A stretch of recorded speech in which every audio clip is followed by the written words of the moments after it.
ಸಕಲ ಜೀವಾವಳಿಗೆ ಲೇಸನ್ನು ಬಯಸಿರುವ ವಿಶ್ವಗುರು ಬಸವ ತಂದೆಯನ್ನ,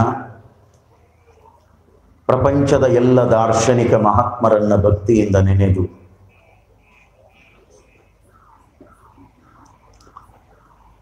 ಸಿದ್ಧಾರೂಢ ಮಹಾಶಿವಯೋಗಿಗಳನ್ನ,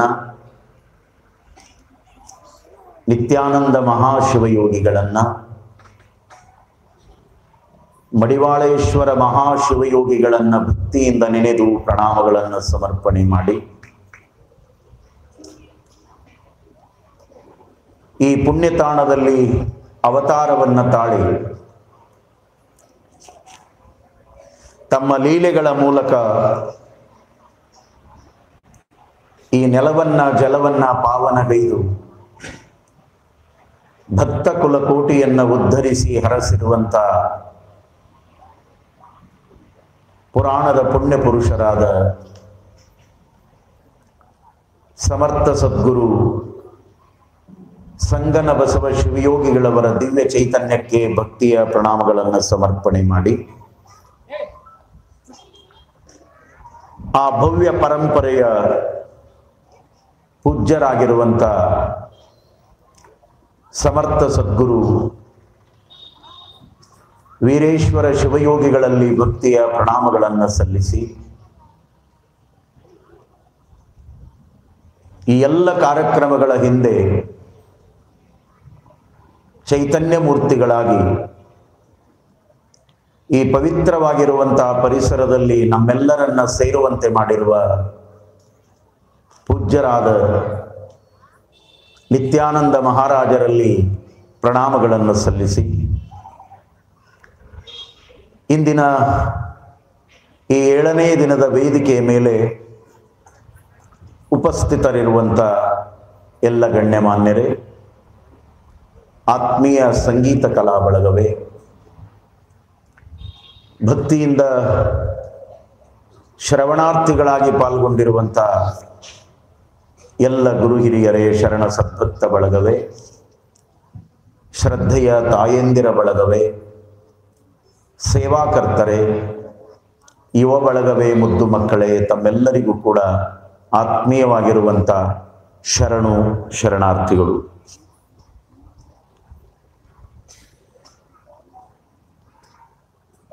ಸಮರ್ಥ ಸದ್ಗುರು ಸಂಗನ ಬಸವ ಶಿವಯೋಗಿಗಳವರ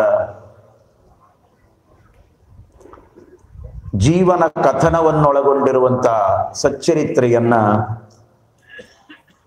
ನಾವೆಲ್ಲ ನಿತ್ಯ ಭಕ್ತಿಯಿಂದ ಕೇಳ್ತಾ ಇದ್ದೇವೆ. ನಿತ್ಯ ಬರುವವರೆಗೆ ಚರಿತ್ರೆಯ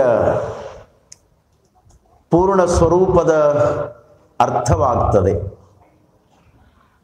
ದಿನಾಲು ಕ್ಲಾಸಿಗೆ ಬರುವಂತ ಮಕ್ಕಳಿಗೆ ಪೂರ್ಣ ಪಾಠ ಗೊತ್ತಾಗ್ತದೆ. ಒಂದು ದಿನ ಪ್ರೆಸೆಂಟ್ ಆಗಿ ಒಂದು ದಿನ ಅಬ್ಸೆಂಟ್ ಆಗುವಂತ ಮಕ್ಕಳಿಗೆ ಪಾಠ ಪೂರ್ಣ ಆಗೋದಿಲ್ಲ. ಇಲ್ಲಿ ಬರುವಂಥವರೆಲ್ಲರೂ ಕೂಡ ಒಂದು ದಿನ ಪ್ರೆಸೆಂಟ್ ಆಗಿ ಇನ್ನುಳಿದ ದಿನಗಳೆಲ್ಲ ಆಬ್ಸೆಂಟ್ ಆಗುವಂತ ಜನಗಳೇ ನೀವು ಬರ್ತೀರಿ. ಹಾಗಾಗಿ ಅಂದಿನ ದಿನದ ಪ್ರಸಂಗದ ಚರಿತ್ರೆಯ ಏನು ಲೀಲೆ ನಿಮಗೆ ಸಿಗ್ತದೋ ಅದು ಮಾತ್ರ ನಿಮಗೆ ಆನಂದವನ್ನು ನೀಡುತ್ತದೆ. ಎಂಥ ಮಹಾನುಭಾವರು ನಮ್ಮ ಪುರಾಣದ ಪುಣ್ಯ ಪುರುಷರಾಗಿರುವಂಥ ಸಂಗನ ಬಸವ ಶಿವಯೋಗಿಗಳವರು. ಅವರ ಲೀಲಾಮಯವಾಗಿರುವಂಥ ಚರಿತ್ರೆಯ ಬಾಲಲೀಲೆಯನ್ನ, ಅವರ ಪರೋಪಕಾರದ ಅದ್ಭುತವಾದ ಮನೋಭಾವನೆಯ ಪ್ರಸಂಗವನ್ನ ನಿನ್ನೆ ದಿನ ನಾವೆಲ್ಲ ಕೇಳಿದ್ದೇವೆ 2 ಗಂಟೆಗಳ ಕಾಲ. ಶ್ರೀಮನ್ ನಿಜಗುಣ ಶಿವಯೋಗಿಗಳ ಒಂದು ಸೂತ್ರದ ಮೇಲೆ ಕೆಡುವ ಶರೀರದ ಸಫಲತೆ ಆವುದು. ಅದು ಆವುದೆಂದರೆ ಅದು ಪರಹಿತ. ತನಗಾಗಿ ತಾನು ಬದುಕುವವನು ಮನುಷ್ಯ ಅನಿಸ್ಕೊಳ್ಳಿಕ್ಕೇನೆ ಯೋಗ್ಯನಲ್ಲ. ಈ ಸೃಷ್ಟಿಯಲ್ಲಿ ಅನಂತ ಜೀವಿಗಳಿದ್ದಾವೆ.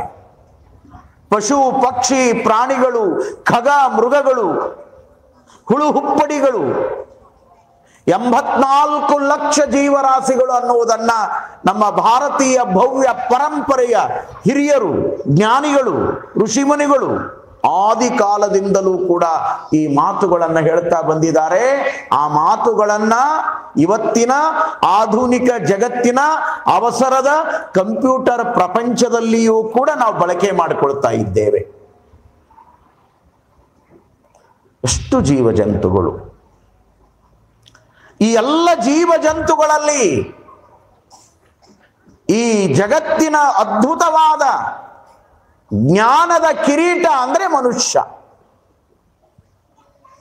ಈ ಸೃಷ್ಟಿಯ ಅದ್ಭುತವಾಗಿರುವಂತ ಜ್ಞಾನದ ಕಳಶ ಅಂದ್ರೆ ಮನುಷ್ಯ. ಮನುಷ್ಯನಿಗೆ ಇರುವಂತ ಅರಿವು, ಮನುಷ್ಯನಿಗೆ ಇರುವಂತ ನಾಲೆಡ್ಜ್, ಮನುಷ್ಯನಿಗಿರುವಂತ ತಿಳುವಳಿಕೆ, ಮನುಷ್ಯನಿಗಿರುವಂತ ಜ್ಞಾನ 83,99,999 ಜೀವಿಗಳಿಗೆ ಇಲ್ಲ. First creation is best creation.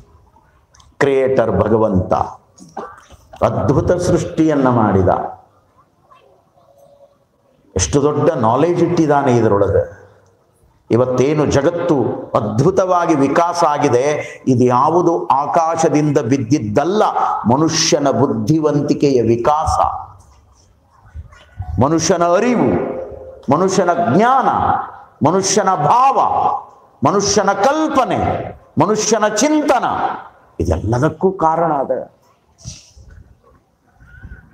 ಇಂಥ ಮನುಷ್ಯ ಜೀವನದೊಳಗ ಮನುಷ್ಯತ್ವವನ್ನು ಸಂಪಾದನೆ ಮಾಡ್ಕೋಬೇಕು. ಆ ಮನುಷ್ಯತ್ವದ ನಿಜವಾದ ರೂಪ ಏನು ಅಂದ್ರ ಪರಹಿತ. ಸೊನ್ನಲಗಿ ಸಿದ್ದರಾಮದೇವರು ಬಹಳ ಚಲೋ ಒಂದು ವಚನವನ್ನ ಹೇಳ್ತಾರ 12ನೇ ಶತಮಾನದೊಳಗ, ಅನುಭವ ಮಂಟಪದೊಳಗ. ಮಾಡಿದರು ಮಾಡಿದರು ತಮ್ಮ ಹಿತಕಲ್ಲದೆ ಮತ್ತಾರ ಹಿತಕಲ್ಲ ನೋಡಯ್ಯ. ನೋಡಿದರು ನೋಡಿದರು ತಮ್ಮ ಹಿತಕಲ್ಲದೆ ಮತ್ತಾರ ಹಿತಕಲ್ಲ ನೋಡಯ್ಯ.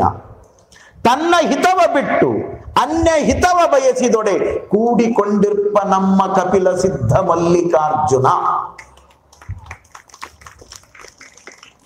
ಹೊಡೆಯೋದಿದ್ರೆ ಬರೋಬ್ಬರಿ ಹೊಡೀರಿ, ಯಾಕೆ ಅನುಮಾನ? ನಿನ್ನೆ ಹೇಳಿಲ್ಲ ನಾನು, ಬಹಳ ಹ್ಯಾಪಿಯಾಗಿ ಕೂತ್ಕೊಂಡು ಪ್ರವಚನ ಕೇಳಬೇಕು ಬಂದವರು. ಸಂಸಾರದ ಎಲ್ಲಾ ಜಂಜಡ ತಲೆಯಾಗಿಟ್ಟುಕೊಂಡು ಆಪರೇಷನ್ ಥಿಯೇಟರ್ನೊಳಗೆ ಪೇಷಂಟ್ ಅನ್ನ ತಗೊಂಡು ಹೋದಾಗ ಮುಂದೆ ಕಾಯ್ಕೋತ ಕೂತಿರ್ತೀರಲ್ಲ, ಹೆಂಗೋ ಅಂತ ಹೇಳಿ ಹಂಗ ಕುಂಡ್ರಾಕಿ ಇಲ್ಲಿ ಬರಬಾರದು. ಇದು ಉಲ್ಲಾಸದಿಂದ ಆನಂದ ಪಡುವಂತ ಪುಣ್ಯ ಪರಿಸರ, ಮಹಾತ್ಮರ ಸ್ಥಾನ, ಮಹಾತ್ಮರ ಚರಿತ್ರೆ, ಮಹಾತ್ಮರ ಪ್ರಸಂಗ. ಇದು ಆಧ್ಯಾತ್ಮದ ಆನಂದದ ವೇದಿಕೆ. ಇಲ್ಲಿ ಬಹಳ ಖುಷಿಯಿಂದ ಇರಬೇಕು. ಇಲ್ಲಿ ಎಷ್ಟು ಚಲೋ ಇರ್ತೀರಿ, ಎಷ್ಟು ಸಂತೋಷ ಇರ್ತೀರಿ, ಅಷ್ಟು ನಿಮ್ಮ ಸಂಸಾರದಾಗ ಆನಂದ ಇರ್ತದೆ. ಮತ್ತು ಇಲ್ಲೇ ಅದನ್ನು ತಗೊಳ್ಳಿಲ್ಲ ಅಂದ್ರೆ ಇಲ್ಲಿ ಸಿಗೋದೆಲ್ಲ ಅದ. ಏನು ಸಿಂದಗಿ ಬಜಾರ್ನಾಗ ಸಿಗ್ತದೆ, ಏನು ಆಲ್ಮೇಲದ ಬಸ್ ಸ್ಟ್ಯಾಂಡ್ನಾಗ ಸಿಗ್ತದೆ? ಅದು ಇಲ್ಲೇ ಸಿಗಬೇಕು. ಎಷ್ಟು ಅದ್ಭುತವಾದ ಮಾತನ್ನು ಹೇಳ್ತಾರೆ ಸಿದ್ಧರಾಮರು. ಮಾಡಿದರು ಮಾಡಿದರು ತಮ್ಮ ಹಿತಕಲ್ಲದೆ ಮತ್ತಾರ ಹಿತಕಲ್ಲ ನೋಡಯ್ಯ. ಏನೆಲ್ಲ ಮಾಡ್ತೀವಿ, ಪ್ರಪಂಚ ಮಾಡ್ತೀವಿ, ಹೊಲಮನಿ ಮಾಡ್ತೀವಿ, ಬದುಕು ಮಾಡ್ತೀವಿ, ಬಾಳೆವು ಮಾಡ್ತೀವಿ, ನೌಕರಿ ಮಾಡ್ತೀವಿ, ಚಾಕರಿ ಮಾಡ್ತೀವಿ, ಗಳಿಸ್ತೀವಿ, ಬಳಸ್ತೀವಿ, ಕೊಡ್ತೀವಿ, ತಗೋತೀವಿ. ಎದಕ್ಕೆ? ಸ್ವಾರ್ಥಕ್ಕೆ, ಪರಾರ್ಥಕ್ಕೆ ಅಲ್ಲ. ತೀರ್ಥಕ್ಷೇತ್ರಗಳಿಗೆ ಹೋಗ್ತೀವಿ, ಗುಡಿಗುಂಡಾರಗಳಿಗೆ ಹೋಗ್ತೀವಿ, ಮಠ ಮಂದಿರಗಳಿಗೆ ಹೋಗ್ತೀವಿ, ದೊಡ್ಡ ದೊಡ್ಡ ಮಹಾತ್ಮರ ಗದ್ದುಗೆಗಳಿಗೆ ಕೈ ಮುಗಿದು ಬೇಡಿಕೊಳ್ತೀವಿ. ಬೇಡಿಕೊಳ್ಳುವಾಗ ಸ್ವಾರ್ಥವೇ ತುಂಬಿರ್ತದೆ ವಿನಃ ಅಲ್ಲಿ ಪರಾರ್ಥ ಇರೋದಿಲ್ಲ. ಸೀಟಿ ಹೊಡಿಬೇಡ್ರಿ ಅಪ್ಪ, ಇದು ನಾಟಕ ಕಂಪನಿ ಅಲ್ಲ, ಆನಂದ ಪಡ್ರಿ ಅಷ್ಟೇ. ಬಹಳ ವಿಶೇಷವಾಗಿರುವಂತ ಪ್ರಸಂಗ, ಹೋಗಿವಿ ಖರೆ, ಆದ್ರೆ ದೇವರ ಮುಂದೆ ಸಹಿತ ನಮ್ಮ ಕೆಟ್ಟ ಮನಸ್ಸಿನ, ಎಷ್ಟು ಕೆಟ್ಟ ಮನಸ್ಸಿನಿಂದ ಬೇಡ್ಕೋತಿರ್ತೀವಿ ಅಂದ್ರೆ, ದೇವರ ನನಗಟ್ಟ ಚಲೋ ಮಾಡಿ, ನಮ್ಮ ಮನೆಯವ್ರಿಗೆ ಅಟ್ಟ ಚಲೋ ಮಾಡಿ, ನಮ್ಮ ಮನೆ ಮಗ್ಲದಾರಲ್ಲ, ತಿಳಿತು ನಿಮಗೆ, ಅರ್ಥ ಆತ್, ನಕ್ಕ ಬಿಡ್ತೀರಿ ನೀವು, ಯಾಕಂದ್ರೆ ಪಕ್ಕ ಇರ್ತದ ಅದು ತಲೆ. ಇದು ನಮ್ಮ ಬದುಕು, ಇದು ನಮ್ಮ ಜೀವನ, ಇದು ಅಲ್ಲ, ಇದು ಮನುಷ್ಯನ ಗುಣವೇ ಅಲ್ಲ. ಪ್ರಾಣಿಗಳಂತ ಪ್ರಾಣಿಗಳು ಸ್ವಜಾತಿಯ ಪ್ರಾಣಿಗಳನ್ನ ಪ್ರೀತಿಸಿ ಗೌರವಿಸ್ತಾವೆ. ಅರಿವುಳ್ಳ ಮನುಷ್ಯನಲ್ಲಿ ಪ್ರಜ್ಞೆ ಬರದೆ ಹೋದರೆ ಅದೇ ತರ ಬದುಕು. ನೋಡಿ, ನೋಡಿದರು ತಮ್ಮ ಹಿತಕ್ಕಲ್ಲದೆ ಮತ್ತಾರ ಹಿತಕ್ಕಲ್ಲ. ನೋಡಯ್ಯ, ಏನ ನೋಡೋದಿರ್ಲಿ, ಜಗತ್ತು ನೋಡೋದಿರ್ಲಿ, ಸೃಷ್ಟಿ ನೋಡೋದಿರ್ಲಿ, ಮತ್ತೊಂದು ನೋಡೋದಿರ್ಲಿ, ಇನ್ನೊಬ್ಬರು ನೋಡೋದಿರ್ಲಿ, ತಮ್ಮ ಸ್ವಾರ್ಥಕ್ಕಾಗಿನೇ ನೋಡ್ತಾರೆ ವಿನಃ ಬೇರೆ ಯಾವುದಕ್ಕೂ ಅಲ್ಲ. ಈ ಎರಡು ಮಾತನ್ನು ಹೇಳಿ ಸಿದ್ಧರಾಮ ದೇವರು ಹೇಳ್ತಾರೆ, ತನ್ನ ಹಿತವ ಬಿಟ್ಟು ಅನ್ಯ ಹಿತವ ಬಯಸಿದೊಡೆ. ಇದು ಯಾರಿಗೆ ಸಾಧ್ಯ ಅಂದ್ರೆ, ಸಂಗನ ಬಸವ ಶಿವಯೋಗಿಗಳಂತ ಮಹಾತ್ಮರಿಗೆ ಇದು ಸಾಧ್ಯ. ಎಷ್ಟು ಚಂದ ಪ್ರಸಂಗ. ಸಣ್ಣ ವಯಸ್ಸಿನೊಳಗ, ಬಾಲ್ಯದೊಳಗ ಹಸಿದವರಿಗೆ ಅನ್ನ ನೀಡಿ, ತೊಂದರೆಯಲ್ಲಿ ಇರುವವರ ಕಣ್ಣೀರನ್ನ ಒರೆಸಿ ಅವರ ಹಿತವನ್ನ ಬಯಸಿದ್ರಲ್ಲ, ಇದು ನಿಜವಾದ ಮನುಷ್ಯತ್ವ. ಇದು ಸುಮ್ಮನೆ ಸಿಗೋದಿಲ್ರಿ ಇದು. ಅದಕ್ಕಾಗಿನೇ ನಮ್ಮ ಮಹಾನುಭಾವರು ಬಹಳ ಚಂದ ಹೇಳಿದ್ರು, ದುರ್ಲಭಂ ತ್ರಯಮೇವೈತತ್. ಮೂರು ದುರ್ಲಭ ಇದ್ದಾವಂತ ಜೀವನದೊಳಗ, ಅವು ದೈವಾನುಗ್ರಹವಿಲ್ಲದೆ ಸಿಗೋದಿಲ್ಲ ಅಂತಾರವ್ರು. ದೈವಾನುಗ್ರಹ ಹೇತುಕಂ. ಯಾವ್ಯಾವು? ಮನುಷ್ಯತ್ವಂ, ಮುಮುಕ್ಷತ್ವಂ, ಮಹಾಜನ ಸಮಾಶ್ರಯ. ಇವು ಮೂರು. ಇವು ಸುಲಭ ಅಲ್ಲ, ಬಹಳ ದುರ್ಲಭ ಅದಾವ.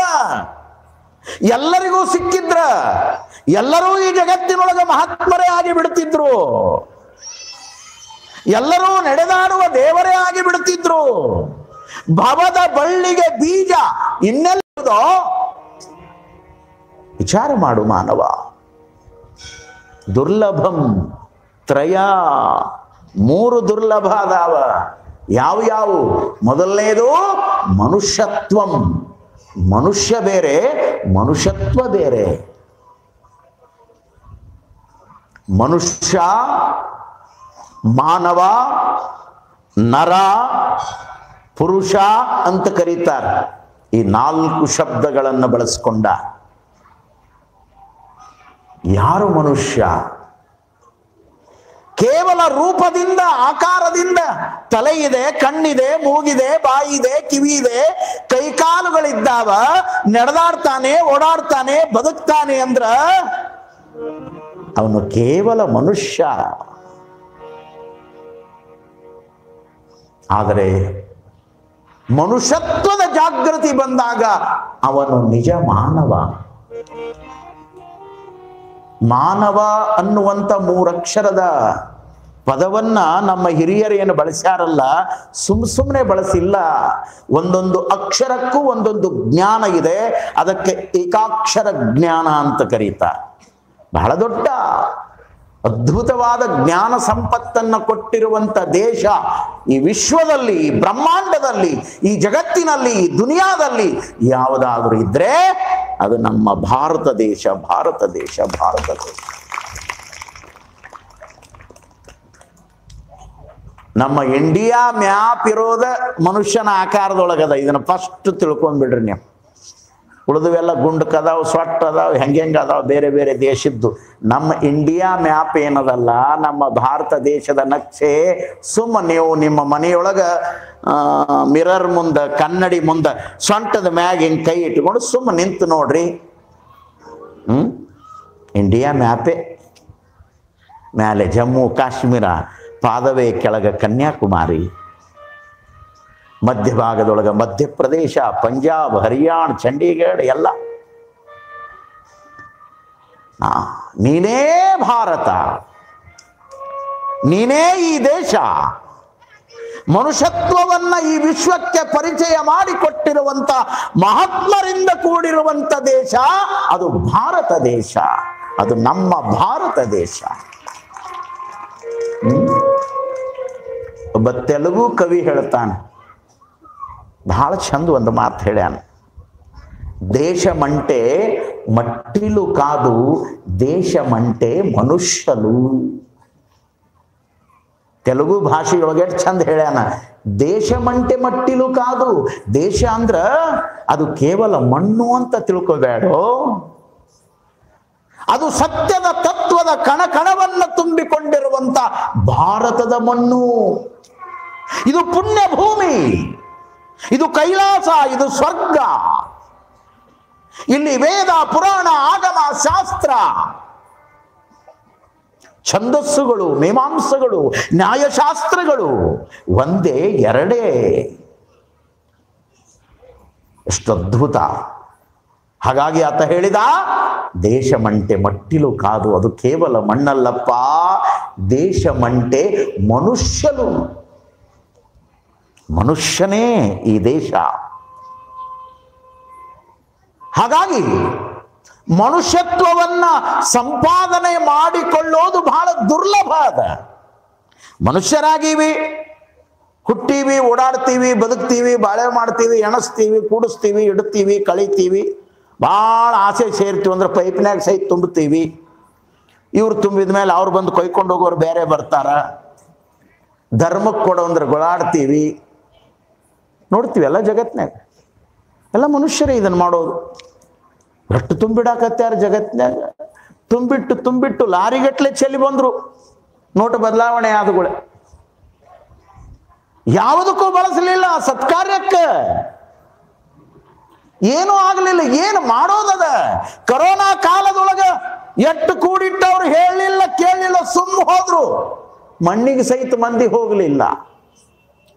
ಇಷ್ಟು ಅದ್ಭುತವಾದ ಸೃಷ್ಟಿ ನಮ್ಮ ಮುಂದೆ ಏನೆಲ್ಲ ಆಟ ಆಡ್ತಾ ಇರುವಾಗಲೂ ಕೂಡ ಮನುಷ್ಯತ್ವಕ್ಕಾಗಿ ಬದುಕೋದಿಲ್ಲ ಅಂದ್ರೆ ಇನ್ನ ಏನು?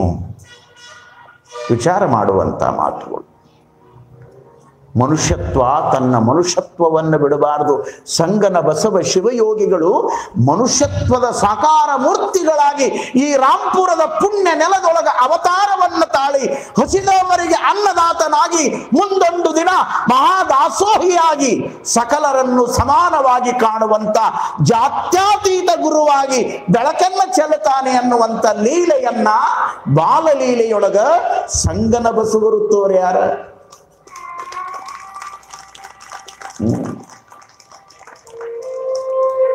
ಈ ಮಠದೊಳಗೆ ಜಾತಿ ಇಲ್ಲ, ಕುಲ ಇಲ್ಲ, ಪಂಥ ಇಲ್ಲ, ಪಂಗಡ ಇಲ್ಲ.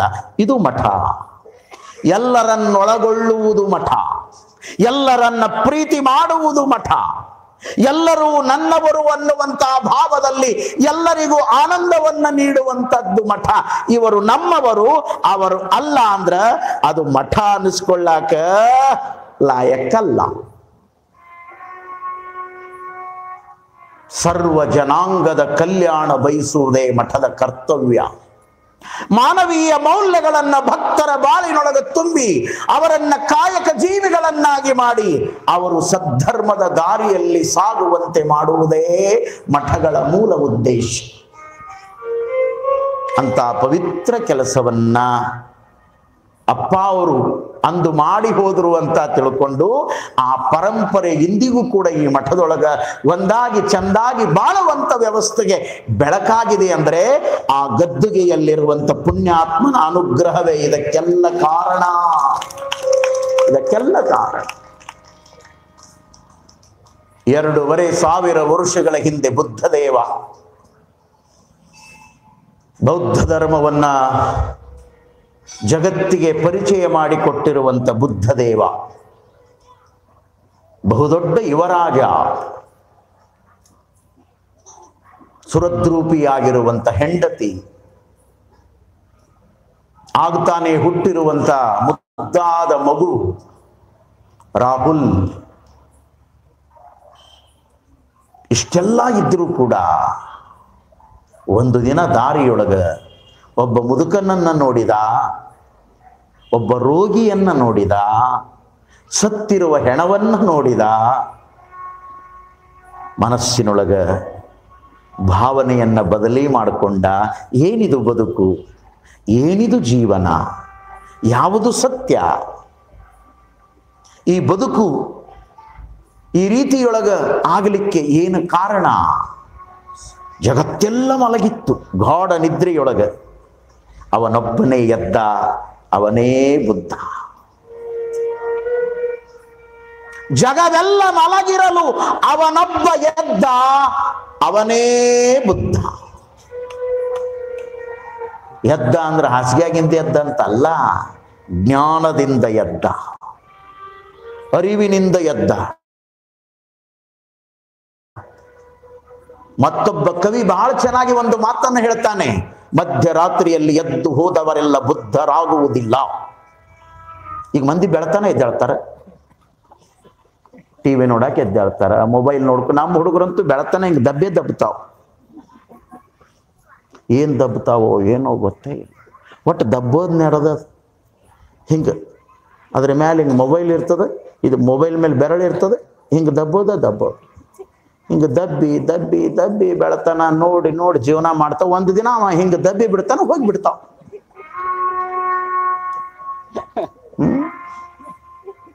ಏನು ದಬ್ಬೋದು ವಿಚಾರ ಮಾಡಿ. ಮಧ್ಯರಾತ್ರಿಯಲ್ಲಿ ಎದ್ದು ಹೋದವರೆಲ್ಲ ಬುದ್ಧರಾಗಲಿಕ್ಕೆ ಬರೋದಿಲ್ಲ. ಹುಟ್ಟಿ ಬಂದವರೆಲ್ಲ ಅವತಾರಿ ಪುರುಷರಾಗಿರುವಂತ ಸಂಗನ ಬಸವ ದೇವರಾಗಲಿಕ್ಕೆ ಬರೋದಿಲ್ಲ. ಅಪರೂಪದ ಪುಣ್ಯಾತ್ಮ. ನೀವೆಲ್ಲ ನೋಡಿದವರು, ಕಂಡವರು, ಹಿರಿಯರು ಬಹಳ ಜನ ಇದ್ದೀರಿ. ಅವರ ದರ್ಶನ ಮಾಡಿಕೊಂಡವರು ಇದ್ದೀರಿ, ಅವರ ಜೊತೆಯಲ್ಲಿ ಮಾತಾಡಿದವರು ಇದ್ದೀರಿ, ಅವರ ಜೊತೆಯಲ್ಲಿ ಕೂತ್ಕೊಂಡು ಪ್ರಸಾದ ಮಾಡಿದವರು ಇದ್ದೀರಿ. ಎಷ್ಟು ಸಾದಾ ಸೀದಾ ಬದುಕನ್ನ ಕಳೆದು ಇಷ್ಟು ದೊಡ್ಡ ಬೆಳಕಿಗೆ ಅವರು ಕಾರಣ ಆಗ್ಯಾರಲ್ಲ. ನಂಬಿದವರ ಬಾಳಿನ ನಂದಾದೀಪ ಆಗ್ಯಾರ ಸಂಗನ ಬಸವ ಶಿವಯೋಗಿಗಳು. ಅಂತ ಬುದ್ಧದೇವ ಇದಕ್ಕೆ ಕಾರಣ ಏನು ಅನ್ನುವುದನ್ನು 12 ವರ್ಷಗಳ ಕಾಲ ಬೌದ್ಧಿ ವೃಕ್ಷದ ಕೆಳಗೆ ಕೂತ್ಕೊಂಡು ಜ್ಞಾನೋದಯ ಮಾಡಿಕೊಂಡು ಈ ಜಗತ್ತಿಗೆ 2500 ವರ್ಷಗಳ ಹಿಂದೆ ವಿಚಾರ ಮಾಡಿ. ಇಂದಿಗೂ ಜೀವಂತ ಬುದ್ಧದೇವ 2500 ವರ್ಷಗಳ ಹಿಂದೆ ಒಂದು ದಿವ್ಯವಾದ ಸಂದೇಶವನ್ನು ಕೊಟ್ಟ. ಮನುಷ್ಯರ ದುಃಖಕ್ಕೆ ಕಾರಣ ಯಾವುದು ಅಂದ್ರೆ ದುರಾಸೆ. ದುಃಖಕ್ಕೆ ಕಾರಣ ಮೂಲ ದುರಾಸೆ. पाप का बाप कौन है? पाप का बाप वही है दुराशा. ದುರಾಸೆ ದುಃಖಕ್ಕೆ ಕಾರಣ. ನೋಡಿ, ಅಂತ ಬುದ್ಧದೇವ ಲೋಕ ಸಂಚಾರಿಯಾಗಿ ಹೊರಟ. ಅವನ ಜೊತೆಯಲ್ಲಿ ಒಬ್ಬ ಆನಂದ ಅನ್ನುವಂಥ ಶಿಷ್ಯ ಆತನನ್ನ ಕರೆದುಕೊಂಡು ಲೋಕಯಾತ್ರೆಯನ್ನ ಮಾಡ್ತಾ ಮಾಡ್ತಾ ಮಾಡ್ತಾ ಕಾಶಿಗೆ ಬಂದ. ಕಾಶಿ ಗಂಗೆಯಲ್ಲಿ ನದಿಯೊಳಗಿಳಿದು ಸ್ನಾನ ಮಾಡುವಂತ ಸಂದರ್ಭದೊಳಗ ಮರದ ಮೇಲಿಂದ ಒಂದು ಚೇಳು ನೀರಿನೊಳಗೆ ಜಾರಿ ಬಿತ್ತು. ದಯಾಮೂರ್ತಿಯಾಗಿರುವಂತ ಬುದ್ಧದೇವ ಅದನ್ನು ಬದುಕಿಸಬೇಕು, ಕಣ್ಣಿಗೆ ಕಂಡದ ಅಂತ ತಿಳ್ಕೊಂಡು ನೀರಿನೊಳಗೆ ಬಿದ್ದು ಒದ್ದಾಡುವಂತ ಆ ಚೇಳನ್ನ ಬೊಗಸಿಯೊಳಗಂಗ ನೀರಿನ ಮೂಲಕ ಅದನ್ನ ಮೇಲೆತ್ತಿ ಹಿಂಗ ದಡಕ್ ತರ್ತಿದ್ದ. ಚೇಳಿಗೆ ಏನು ಗೊತ್ತು ಇವನು ಬುದ್ಧ ಅಂತೇಳಿ? ಚೇಳಿಗೆ ಏನು ಗೊತ್ತು ಪ್ರವಚನ ಮಾಡುವ ಮಹಂತ ಸ್ವಾಮಿಗಳು ಅಂಥೇಳಿ? ಚೇಳಿಗೇನು ಗೊತ್ತು, ಇವರು ಊರು ಹಿರಿಯರು ಗೌಡ್ರು ಅಂಥೇಳಿ. ಹಿಂಗ ಬೊಗಸಿಯೊಳಗ ತಗೊಂಡು ಹೀಗೆ ದಡಕ್ಕೆ ತರುವುದ್ರೊಳಗಾಗನೆ ಒಂದು ಸಲ ಹೊಡಿತು. ಅದು ತನ್ನ ಕೆಲಸ ಮಾಡಿತು. ಬುದ್ಧದೇವ ಹಿಂಗೆ ತಂದು ದಂಡಿಯೊಳಗೆ ಹಾಕಿದ, ಮತ್ತೆ ಹರಿದಾಡ್ಕೊತ ನೀರೊಳಗ ಬಂತದು. ಮತ್ತೆ ತಗೊಂಡ, ಮತ್ತೆ ದಡಕ್ಕೊಯ್ಯೋದ್ರೊಳಗ ಮತ್ತೆ ಕುಟುಕಿತು.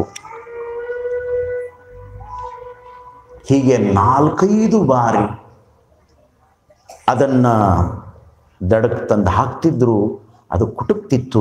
ಇದನ್ನ ಜೊತೆಯಲ್ಲಿರುವಂತ ಆನಂದ ನೋಡಿ ಕೇಳಿದ, ಗುರುದೇವ ಇದೇನು ನಿಮ್ಮ ಹುಚ್ಚುತನ? ಅದು ಚೇಳು, ಅದು ಕುಟುಕ್ತದೆ, ತೊಂದರೆ ಕೊಡುತ್ತದೆ, ನಿಮಗೆ ನೋವನ್ನು ಕೊಡ್ತಾ ಇದೆ. ಆದರೂ ಅದರ ಮೇಲೆ ನೀವು ದಯೆ ತೋರ್ತಾ ಇದ್ದೀರಲ್ಲ, ಯಾಕೆ? ಆವಾಗ ಬುದ್ಧದೇವ ಹೇಳ್ತಾನೆ, ಚೇಳಂತ ಚೇಳು ತನ್ನ ಗುಣವನ್ನು ಬಿಡ್ತಾ ಇಲ್ಲ ಅಂದಮೇಲೆ ನಾನೊಬ್ಬ ದಯಾಮೂರ್ತಿಯಾಗಿರುವಂಥ ಬುದ್ಧದೇವ ಅನಿಸಿಕೊಂಡಿರುವಂಥ ಮಹಾತ್ಮ ನನ್ನ ಗುಣವನ್ನು ನಾನು ಕಾಪಾಡೋದನ್ನು ಬಿಟ್ರೆ ಆ ಚೇಳಿಗಿಂತಲೂ ಕೀಳಾಗ್ತೇನೆ. ಅದು ತನ್ನ ಚಾಳಿಯನ್ನು ತಾನು ಬಿಟ್ಟಿಲ್ಲ. ಮನುಷ್ಯ ಮನುಷ್ಯತ್ವದ ಚಾಳಿಯನ್ನು ಬಿಡಬಾರದು. ದಯಾಮೂರ್ತಿಯಾಗಬೇಕು, ಕರುಣಾಮೂರ್ತಿಯಾಗಬೇಕು, ವಾತ್ಸಲ್ಯಮೂರ್ತಿಯಾಗಬೇಕು, ಎಲ್ಲರನ್ನ ಪ್ರೀತಿಸುವ ಗುಣದವನಾಗಬೇಕು, ಸದ್ಗುಣಿಯಾಗಬೇಕು, ಸದಾಚಾರಿಯಾಗಬೇಕು, ಸದ್ವಿವೇಕದ ಜಾಗೃತಿಯಲ್ಲಿ ಜೀವನವನ್ನು ಕಳೆಯಬೇಕು, ಪರಹಿತವನ್ನು ಬಯಸಬೇಕು. ಇದು ಮನುಷ್ಯತ್ವ. ಬುದ್ಧದೇವನ ಅದ್ಭುತವಾದ ಉಪದೇಶ ಇದು. ಅದಕ್ಕಾಗಿ ಇವು 3 ದುರ್ಲಭ ಅದಾವ. ಮನುಷ್ಯತ್ವಂ, ಎರಡನೇದು ಮುಮುಕ್ಷತ್ವಂ.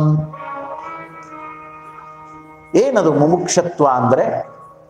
ನೀವೆಲ್ಲ ಬಂದಿರಲ್ಲ, ಸಂಗನ ಬಸವರ ಈ ಪುಣ್ಯ ತಾಣದೊಳಗ 1 ಗಂಟೆ 2 ಗಂಟೆ ನಿಮ್ಮ ಸಂಸಾರದ ವ್ಯಾವಹಾರಿಕ ಬದುಕಿನ ಎಲ್ಲ ಸಂದರ್ಭಗಳನ್ನ ಒಂದೀಟ ಹಿಂಗ ಸರಿಸಿ ಇಲ್ಲಿ ಬಂದು ಏನು ಕುಂತೀರಲ್ಲ, ಬಂದು ಕೂಡುವವರಿಗೆ ಮುಮುಕ್ಷುಗಳು ಅಂತ ಕರೀತಾರೆ. ನಿಮಗೆ ಹಸಿವಿದೆ, ಕೇಳಬೇಕನ್ನುವಂತ ಮನಸ್ಸಿದೆ, ಮಹಾತ್ಮರ ಚರಿತ್ರೆಗಳನ್ನ ಕೇಳಿ ಜೀವನದೊಳಗ ಒಂದಿಷ್ಟು ಪರಿವರ್ತನೆಯನ್ನು ಹೊಂದಬೇಕು ಅನ್ನುವಂಥ ಭಾವ ಇದೆ. ಇದುವೇ ಮುಮುಕ್ಷತ್ವ. ಹಂಬಲ, ಅಪೇಕ್ಷೆ. ಮುಮುಕ್ಷುಗಳಾಗಬೇಕು ನಾವೆಲ್ಲ ಮಾನವರು. ಇಂಥವುಗಳನ್ನು ಬಳಸ್ಕೋಬೇಕು. ಸಂಸಾರ ಪ್ರಪಂಚ ಬಲದಾಟ ಹೊಡೆದ ಇದು ಇರೋದ, ಇದು ಯಾರಿಗೆ ಬಿಟ್ಟದ? ಇದಷ್ಟೇ ಜೀವನ ಅಲ್ಲ. ಇದರಾಚೆ ನಮ್ಮನ್ನ ನಾವು ಅರಿತು ಆನಂದ ಪಡುವಂಥ ವ್ಯವಸ್ಥೆಗೆ ಇಂಥ ಸತ್ಸಂಗಗಳು, ಪುರಾಣಗಳು, ಪ್ರವಚನಗಳು, ಸಂದರ್ಭಗಳು, ಮಹಾತ್ಮರ ಸನ್ನಿಧಾನ ಇದೆಲ್ಲವೂ ಕೂಡ ನಮಗೆ ಬೇಕು. ಒಂದು ವೇಳೆ ಮನುಷ್ಯರಾಗಿ ನಾವು ಇಂಥ ಪುಣ್ಯಾತ್ಮರ ಸ್ಥಾನದೊಳಗೆ ಬಂದು ಕುಂತರೂ ಕೂಡ ಅದನ್ನೇ ಒಳಗೆ ತಲೆಯೊಳಗೆ ತುಂಬಿಕೊಂಡಿದ್ರ ನಾವು ಏನು ಅನ್ನುವುದನ್ನ ಆದ್ಯ ವಚನಕಾರನಾಗಿರುವಂತ ಜೇಡರ ದಾಸಿಮಯ್ಯ ಬಹಳ ಸುಂದರವಾದ ಒಂದು ವಚನದೊಳಗೆ ಬಹಳ ಕಿಮ್ಮತ್ತಿನ ಮಾತನ್ನು ಹೇಳ್ತಾನೆ. ಉಣ್ಣೆ ಕೆಚ್ಚಲೊಳಿದ್ದು ಉಣ್ಣುವುದೇ ನೊರೆಹಾಲ. ಉಣ್ಣೆ ಕೆಚ್ಚಲೊಳಿದ್ದು ಉಣ್ಣುವುದೇ ನೊರೆಹಾಲ.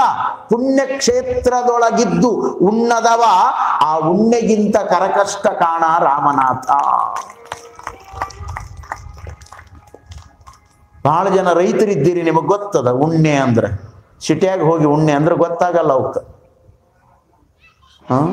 ವಾಟ್ ಈಸ್ ಉಣ್ಣೆ ಅಂತ ಅವು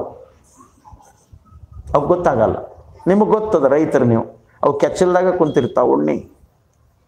ಒಳಗೆ ಅಮೃತದ, ಹಾಲದ, ಸವಿಯದ, ಮಧುರತೆ ಅದ. ಆದ್ರೆ ಉಣ್ಣಿಗೆ ಗೊತ್ತಿಲ್ಲ. ಅದೇನು ಮಾಡ್ತದ?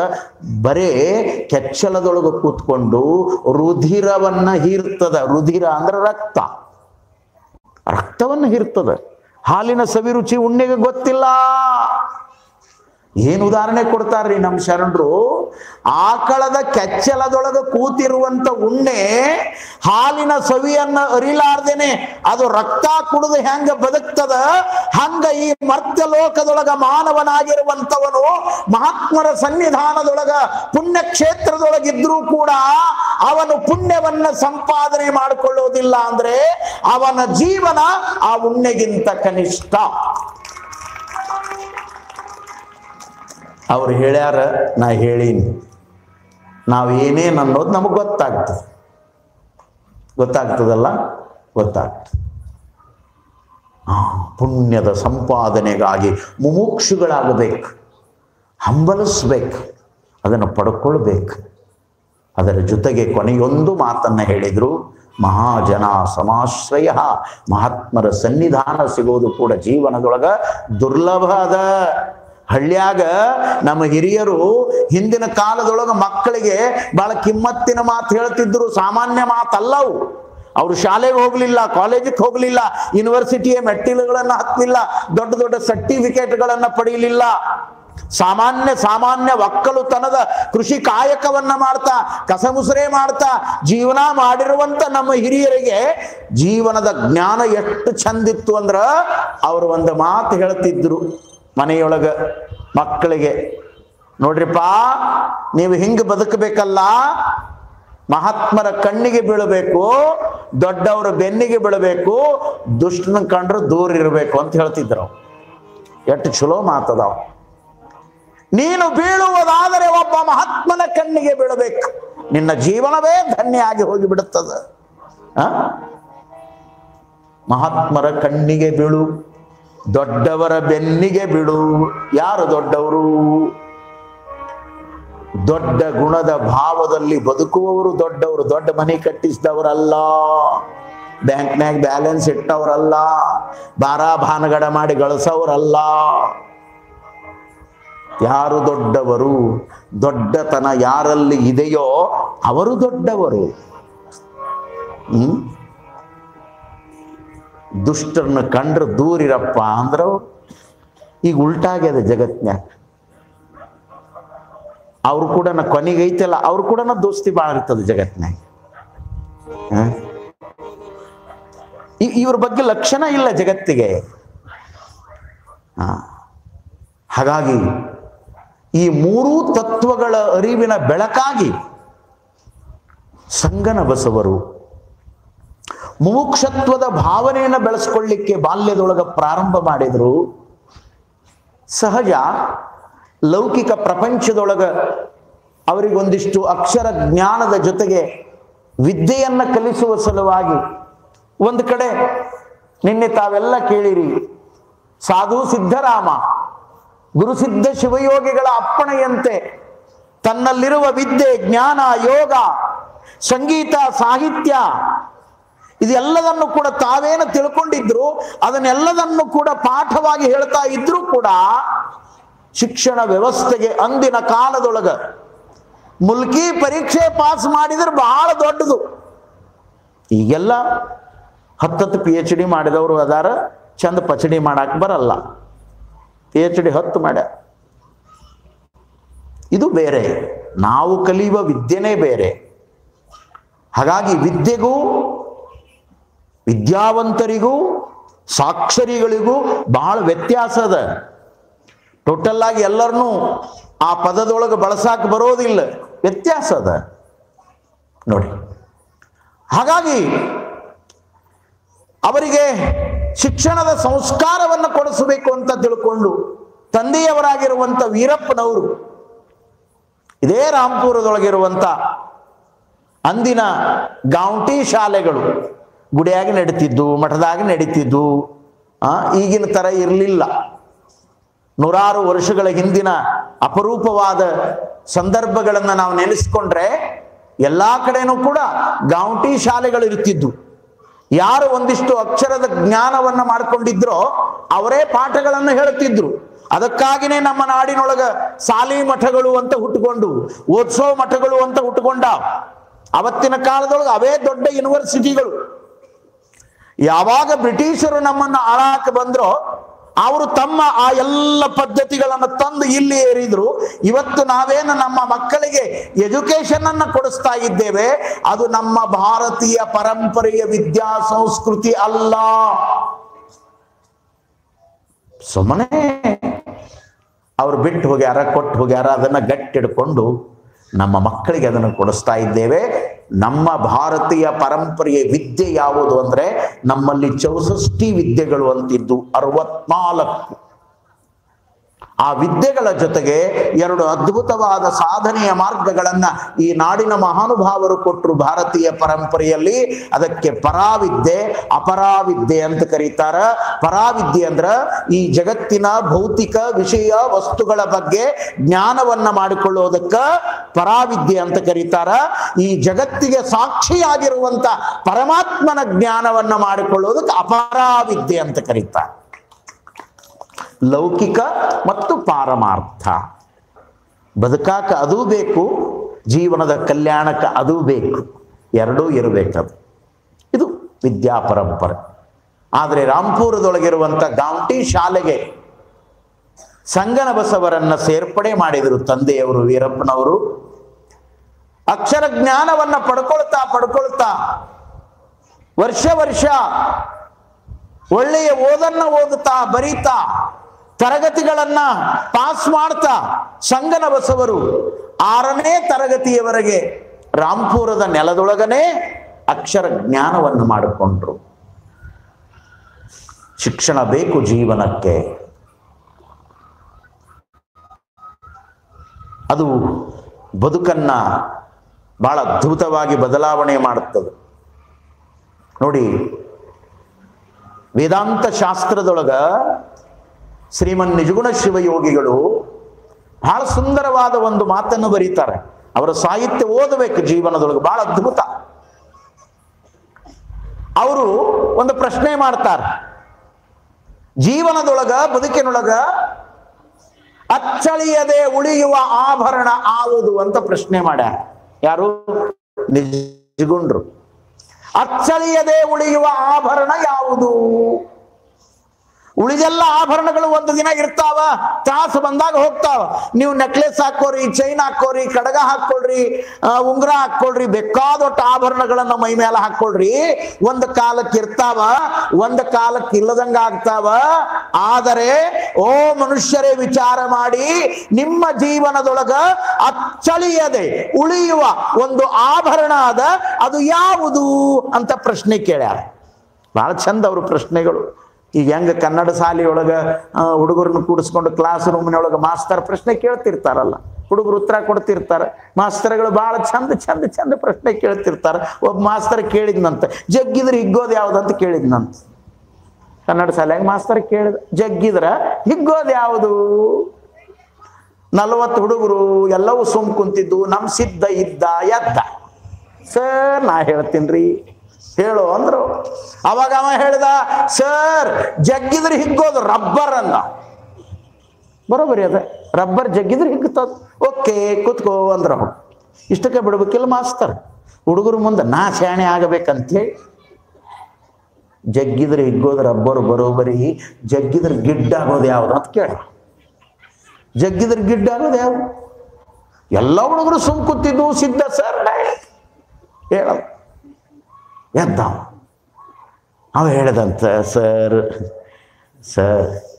ಜಗ್ಗಿದ್ರೆ ಗಿಡ್ಡಾಗೋದು ಸಿಗರೇಟ್ ರೀ ಅನ್ನೋ. ಬಾಯಾಗಿ ಇಟ್ಕೊಂಡಾಗ ಇಟ್ಟುದ್ದಿರ್ತದ, ಮತ್ತೆ ಜಗ್ಗಿದ್ರೆ ಗಿಡ್ಡಾಗುತ್ತದ. ಹೌದಿಲ್ಲ? ಜಗ್ಗಿದ್ರೆ ಗಿಡ್ಡಾಗೋದು ಸಿಗಾರೇಟ್ ಅಂದ ನಾವು.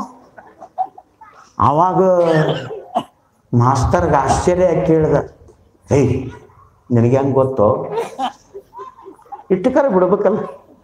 ಮಾಸ್ತರ್ ಶಾಣೆ ಆದ್ರೆ ಮಾತಾಡಿ ಮಾನಿಗೇಡಿ ಆಗ್ಬಾರ್ದ್ರಿ ಜೀವನದಾಗ. ಮಾತಾಡ್ಬೇಕಾರೆ ಮಾನಿಗೇಡಿ ಆಗ. ಇದು ಮಾಸ್ತರ ತಲೆ ಕೆಟ್ಟಿದ್ದು ಮಾತಾಡಿ ಮಾನಿಗೇಡಿ ಆಗೋ ಸಲುವಾಗಿ. ನಿನಗೆ ಹೆಂಗೆ ಗೊತ್ತೋ ಮಗನ? ಸರ್ ನನಗೇನು ಗೊತ್ತಿಲ್ರಿ, ಕ್ಲಾಸ್ ಬಿಟ್ಟುಗಳು ಹಿಂದೋಗಿ ಜಗ್ತೀರಲ್ಲ ನೀವು, ನಿಮ್ಮದನ್ನು ನೋಡಿನಿ ಅಂತ. ಮತ್ತು ಮಾನಿಗೇಡಿ ಆಗ್ತಿದ್ದು ಮಾಸ್ತರ್. ಹಿಂಗ ಶಾಲ್ಯಾಗ ಹುಡುಗರಿಗೆ ಪ್ರಶ್ನೆ ಕೇಳ್ತಾರ. ಹಂಗ ಕನ್ನಡ ಸಾಹಿತ್ಯದ ಕಾಲದೊಳಗ 16ನೇ ಶತಮಾನದೊಳಗ ಶ್ರೀಮನ್ ನಿಜಗುಣ ಶಿವಯೋಗಿಗಳು ಏನು ಅವರ ಅನುಭವ ಸಾರವನ್ನು ನೋಡಬೇಕು, ಅವರ ಪಾರಮಾರ್ಥ ತತ್ವದ ಪಥದ ಮಾತುಗಳನ್ನು ಕೇಳಬೇಕು. ಏನು ಅದ್ಭುತ ಪ್ರಶ್ನೆಗಳನ್ನು ಮಾಡ್ತಾರೆ. ನಿಜಗುಂಡ್ರು ಕೇಳ್ತಾರೆ, ಅಚ್ಚಳಿಯದೆ ಉಳಿಯುವ ಆಭರಣ ಯಾವುದು ಅಂತ ಪ್ರಶ್ನೆ ಮಾಡ್ಯಾರ. ಪ್ರಶ್ನೆ ಮಾಡಿ ಅವರ ಉತ್ತರ ಕೊಟ್ಟಾರ. ಎಷ್ಟು ಚಂದ ಹೇಳ್ತಾರ, ಅಚ್ಚಳಿಯದೆ ಉಳಿಯುವ ಆಭರಣ ಆವುದೆಂದರೆ ಬಗೆಗೊಳಿಸುವ ವಿದ್ಯೆ ಅಂದಾರ. ಬದುಕನ್ನ ಬಗೆ ಬಗೆಯಾಗಿ ಶೃಂಗಾರ ಮಾಡುವಂತಹದ್ದು ಅದು ವಿದ್ಯೆ, ಅದು ಜ್ಞಾನ, ಅದು ಅರಿವು, ಅದು ಜಾಣ್ಮೆ. ಅದು ಬಗೆಗೊಳಿಸ್ತದ, ಬದುಕನ್ನ ರಂಗರಂಗಾಗಿ ಮಾಡ್ತದೆ. ವಿದ್ಯೆಯುಳ್ಳವನ ಮುಖವು ನೋಡ್ರಿ ಎಷ್ಟು ಚಂದ ಹೇಳ್ಯಾನ, ಸರ್ವಜ್ಞ ಮುದ್ದು ಬರುವಂತೆ. ವಿದ್ಯೆ ಇಲ್ಲದವನ ಮುಖವು ಹಾಳೂರ ಹದ್ದಿನಂತಿಕ್ಕು ಸರ್ವಜ್ಞ. ವಿದ್ಯಾ ಜ್ಞಾನ ಶಿಕ್ಷಣದ ಸಂಸ್ಕೃತಿಗೆ ಬಹಳ ದೊಡ್ಡ ಬೆಳಕನ್ನು ಚೆಲ್ಲಿರುವಂತ ಸರ್ವಪಲ್ಲಿ ಡಾಕ್ಟರ್ ರಾಧಾಕೃಷ್ಣನ್ ಒಬ್ಬ ಶಿಕ್ಷಕರಾಗಿ ನಮ್ಮ ದೇಶದ ರಾಷ್ಟ್ರಾಧ್ಯಕ್ಷರಾದರು. ಅವರು ತಮ್ಮ ಹುಟ್ಟಿದ ದಿನವನ್ನ ಸೆಪ್ಟೆಂಬರ್ 5 ಶಿಕ್ಷಕರಿಗಾಗಿ ಕೊಟ್ಟರು. ಅವತ್ತಿನಿಂದ ನಾಡಿನ ತುಂಬಾ ದೇಶದ ತುಂಬಾ ಶಿಕ್ಷಕರ ದಿನಾಚರಣೆಯನ್ನು ನಾವೆಲ್ಲ ಆಚರಣೆ ಮಾಡ್ತಾ ಇದ್ದೇವೆ. ಎಂಥ ಪುಣ್ಯಾತ್ಮ, ತನ್ನ ಬರ್ತ್ಡೇಯನ್ನ ತಾನೇ ಮನೆಯಾಗ ಮಾಡ್ಕೊಂಡ್ರು ಬರ್ತಿತ್ತು ಕರೆ, ಆದ್ರೆ ಜಗತ್ತಿನ ಶಿಕ್ಷಕರಿಗೆ ಮರ್ಯಾದೆ ಸಿಗಲಿ ಅಂತೇಳಿ ತಾವು ರಾಷ್ಟ್ರಾಧ್ಯಕ್ಷರಾದಾಗ ಇದನ್ನು ಜಾರಿಗೆ ತಂದರು. ಇದು ಪುಣ್ಯವಂತರು ಮಾಡುವ ಕೆಲಸ. ಉಳಿಯುವ ಕೆಲಸ. ಅವರು ಎಜುಕೇಶನ್ ಬಗ್ಗೆ, ವಿದ್ಯೆಯ ಬಗ್ಗೆ ಆಧುನಿಕ ಜಗತ್ತಿನೊಳಗೆ ಒಂದು ಮಾತು ಹೇಳ್ತಾರೆ. ನಿಜಗುಂಡ್ರು 16ನೇ ಶತಮಾನದೊಳಗೆ ಹೇಳಿದ್ರ, ಇವರು ಆಧುನಿಕ ಜಗತ್ತಿನೊಳಗೆ ಹೇಳಿದ್ರು. ಈ ಪ್ರಸ್ತುತ ದಿನಮಾನದೊಳಗ ಎಷ್ಟು ಚಂದ ಹೇಳ್ತಾರಂದ್ರೆ, ಎಜುಕೇಶನ್ ಈಸ್ ಎ ಸೆಕೆಂಡ್ ಬರ್ತ್. ಎಷ್ಟು ಚಂದ ಹೇಳ್ತಾರೆ. ಶಿಕ್ಷಣ ಅನ್ನೋದು ಮನುಷ್ಯನ 2ನೆಯ ಹುಟ್ಟು. ತಾಯಿಯ ಗರ್ಭದಿಂದ ಹುಟ್ಟಿ ಬರುವುದು 1ನೇ ಹುಟ್ಟಾದ್ರ ಶಿಕ್ಷಣ ಅನ್ನೋದು ಮನುಷ್ಯನನ್ನ ವಿಕಾಸಗೊಳಿಸಿ ನಿಜ ಮನುಷ್ಯತ್ವವನ್ನು ತುಂಬುತ್ತದ. ಅವನ ಹುಟ್ಟು ಶಿಕ್ಷಣದಿಂದ ಆಗ್ತದ, ಅದು 2ನೇ ಹುಟ್ಟು, ಸೆಕೆಂಡ್ ಬರ್ತ್ ಅಂತ ಹೇಳಿದರು. ಮುಂದುವರಿತಾ ಹೇಳ್ತಾರೆ ಅವರು, ಎಜುಕೇಶನ್ ಈಸ್ ಎ ಲೈಫ್. ಶಿಕ್ಷಣ ಅನ್ನೋದು ಜೀವನ ಅದ, ಶಿಕ್ಷಣ ಅನ್ನೋದು ಬದುಕದ, ಶಿಕ್ಷಣ ಅನ್ನೋದು ಆದರ್ಶ ಅದ. ಆದರ್ಶಕ್ಕಾಗಿ ವಿದ್ಯೆ ಇರಬೇಕು, ಆದರ್ಶಕ್ಕಾಗಿ ಅಕ್ಷರ ಜ್ಞಾನ ಇರಬೇಕು, ಆದರ್ಶಕ್ಕಾಗಿ ಶಿಕ್ಷಣ ಬೇಕು ಜೀವನಕ್ಕೆ. 12ನೇ ಶತಮಾನದ ನಮ್ಮ ಸಿದ್ದರಾಮದೇವರು ಹೇಳ್ತಾರೆ, ಯಾಕೆ ಓದ್ತೀಯಪ್ಪ? ಪ್ರಶ್ನೆ ಮಾಡ್ತಾರ ಅವರು. ಓದೋದು ಎದಕ್ಕಪ್ಪ? ಅವತ್ತು ಕೇಳ್ಯಾರ 900 ವರ್ಷಗಳ ಹಿಂದೆ. ಅವ್ರು ಹೇಳ್ತಾರೆ, ಓದುವುದು ಸದ್ಗುಣಕ್ಕಲ್ಲದೆ ಕಿವಿಯನ್ನೂದುವುದಕ್ಕೇನೋ ಅಯ್ಯ. ವಚನದೊಳಗೆ ಬರದ. ಓದೋದು ಯಾಕಂದ್ರ ಸದ್ಗುಣದ ಸಂಪಾದನೆಗಾಗಿ. ನೀನೂ ಒಳ್ಳೆಯವನಾಗಿ ಬದುಕು, ಈ ಮಾನವ ಜಗತ್ತನ್ನ ಸುಸಂಸ್ಕೃತ ಸಮಾಜವನ್ನಾಗಿ ನಿರ್ಮಾಣ ಮಾಡುವ ಸಲುವಾಗಿ ಶಿಕ್ಷಣ ಬೇಕು. ಅಂತ ಶಿಕ್ಷಣವನ್ನ ಸಂಗನ ಬಸವರು ತಮ್ಮ ಊರೊಳಗ ಗಾಂಟಿ ಶಾಲೆಯೊಳಗ ಅದನ್ನು ಬದುಕಿನೊಳಗ ಪಡ್ಕೊಳ್ತಾರೆ. ಎಂಥ ಅದ್ಭುತವಾದ ಪ್ರಸಂಗ ಇದು. ಅದರ ಜೊತೆಗೆ ಅವರು 6ನೇ ತರಗತಿಯನ್ನ ಈ ಊರೊಳಗ ಮುಗಿಸಿದ್ರು, ತೇರ್ಗಡೆ ಹೊಂದಿದ್ರು, ಪಾಸ್ ಆದರು. ಆದ್ರೆ ಏನ್ ಮಾಡೋದು? ಮನೆತನದೊಳಗ ಕಿತ್ತು ತಿನ್ನುವಂತ ಬಡತನ. ವೀರಪ್ಪನವರಿಗೆ ಮಗನನ್ನ ಮುಂದೆ ಕಲಿಸಿ ಓದಿಸುವಷ್ಟು ಆರ್ಥಿಕವಾಗಿರುವಂತ ಪರಿಸ್ಥಿತಿ ಇರಲಿಲ್ಲ. ಒಂದು ಜೊತೆ ಉಡುಪನ್ನ, ಬಟ್ಟೆಯನ್ನ ಕೊಡಿಸುವಂತ ಯೋಗ್ಯತೆಯೂ ಕೂಡ ಅವರಿಗೆ ಇರಲಿಲ್ಲ. ಅಂದಿನ ಕೂಲಿ ಅಂದು ಮಾಡಿ ಹೊಟ್ಟೆ ಹೊರಕೊಳ್ಳೋದೇ ದೊಡ್ಡದಾಗಿತ್ತು. ಬಡತನ ಹಾಗಿರ್ತದೆ. ಇತಿಹಾಸದೊಳಗೆ ತಾವು ಗಮನಿಸಬೇಕು, ಯಾರು ಬಡತನದ ಬವಣೆಯ ನೋವನ್ನ ಅನುಭವಿಸಿದ್ದಾರೋ ಅವರೇ ಇತಿಹಾಸದೊಳಗೆ ದೊಡ್ಡ ದೊಡ್ಡ ಮಹಾನುಭಾವರಾಗ್ಯಾರ, ಬಹಳ ದೊಡ್ಡ ಸಾಧನೆ ಮಾಡ್ಯಾರ. ಬಡತನ ಆ ದಿನಮಾನದೊಳಗೆ ಒಂದೊತ್ತಿನ ಅನ್ನ ಸಿಕ್ಕರೆ ಸಾಕು, ಬಹಳ ದೊಡ್ಡ ಧನ್ಯತೆ ಇತ್ತು. ಈಗ ಬಡತನ ಇಲ್ಲ. ಈಗ ಬಡತನ ಹೋಗಿ ಸೌಕಾರಿಕೆ ಬಂದು ಮೈಗಳರೇ ಹೆಚ್ಚಾಗ್ಯಾರ ಜಗತ್ತಿನ. ದುಡಿಯೋದು ಬ್ಯಾಡ ಆಗ್ಯದ. ಸರ್ಕಾರ ಕೊಡೋ ರೊಕ್ಕದಾಗ ಜೀವನ ಮಾಡಬೇಕಾಗ್ಯದ. ಅವ್ರು ಕೊಡೋ ಅಕ್ಕಿ ಬೇಕು, ಅವ್ರು ಕೊಡೋ ಬಟ್ಟೆ ಬೇಕು, ಲಗ್ನ ಆದ್ರೆ ತಾಳಿ ಕೊಡ್ತಾರೆ, ಹಡದ್ರ ಅವೇನು ಪ್ಯಾಕೇಜ್ಗಳು ಬಂದಾವ, ಪ್ಯಾಕೇಜ್ ಮತ್ತು ನೀವು ಮಾಡೋ ಕಸರತ್ತೇನು ಈ ಭೂಮಿ ಮ್ಯಾಗ? ಮೈಗಳ್ಳರನ್ನ ತಯಾರು ಮಾಡುವಂಥ ವ್ಯವಸ್ಥೆಗಳು ಇವತ್ತಿನ ರಾಜಕೀಯ ವ್ಯವಸ್ಥೆಗಳು. ಇವತ್ತು ಹಳ್ಳಿಯೊಳಗ ರೈತ ಹೊಲದಾಗ ಕೂತ್ಕೊಂಡು ಕಣ್ಣೀರು ಹಾಕುವ ಕಾಲ ಬಂದದ. ರೈತ ನಿತ್ಯ ದುಃಖವನ್ನ ಅನುಭವಿಸ್ತಾ ಇದ್ದಾನ. ಯಾಕಂದ್ರ ಒಬ್ಬ ರೈತರ ಹೊಲಕ್ಕ 4 ಜನ ಕೂಲಿ ಆಳುಗಳನ್ನು ತರೋದು ಕಷ್ಟ ಆಗ್ಯದ ಇವತ್ತಿನ ಕಾಲದೊಳಗ. ಚಪ್ಪಾಳಿ ಹೊಡಿಯೋದೇನ್ರಿ ಇದಕ್ಕೆ ತ್ರಾಸಾಗ್ಯದ ಅಂದ್ರ?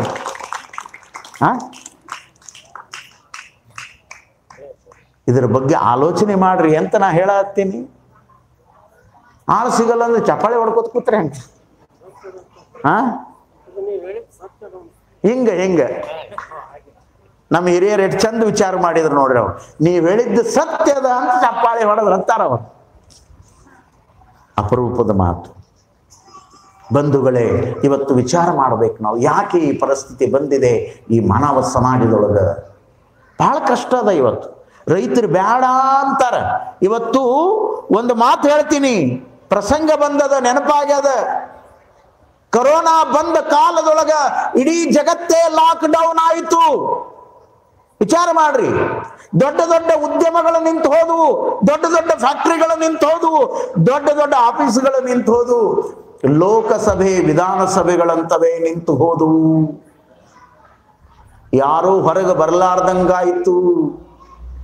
ಇಡೀ ಜಗತ್ತು ಲಾಕ್ ಡೌನ್ ಆದರೂ ಕೂಡ ಒಂದು ಸತ್ಯವನ್ನ ನಾವು ವಿಚಾರ ಮಾಡಬೇಕು, ಈ ಸೃಷ್ಟಿಯೊಳಗ ರೈತರ ಚಟುವಟಿಕೆಗಳು ಲಾಕ್ ಡೌನ್ ಆಗಲಿಲ್ಲ.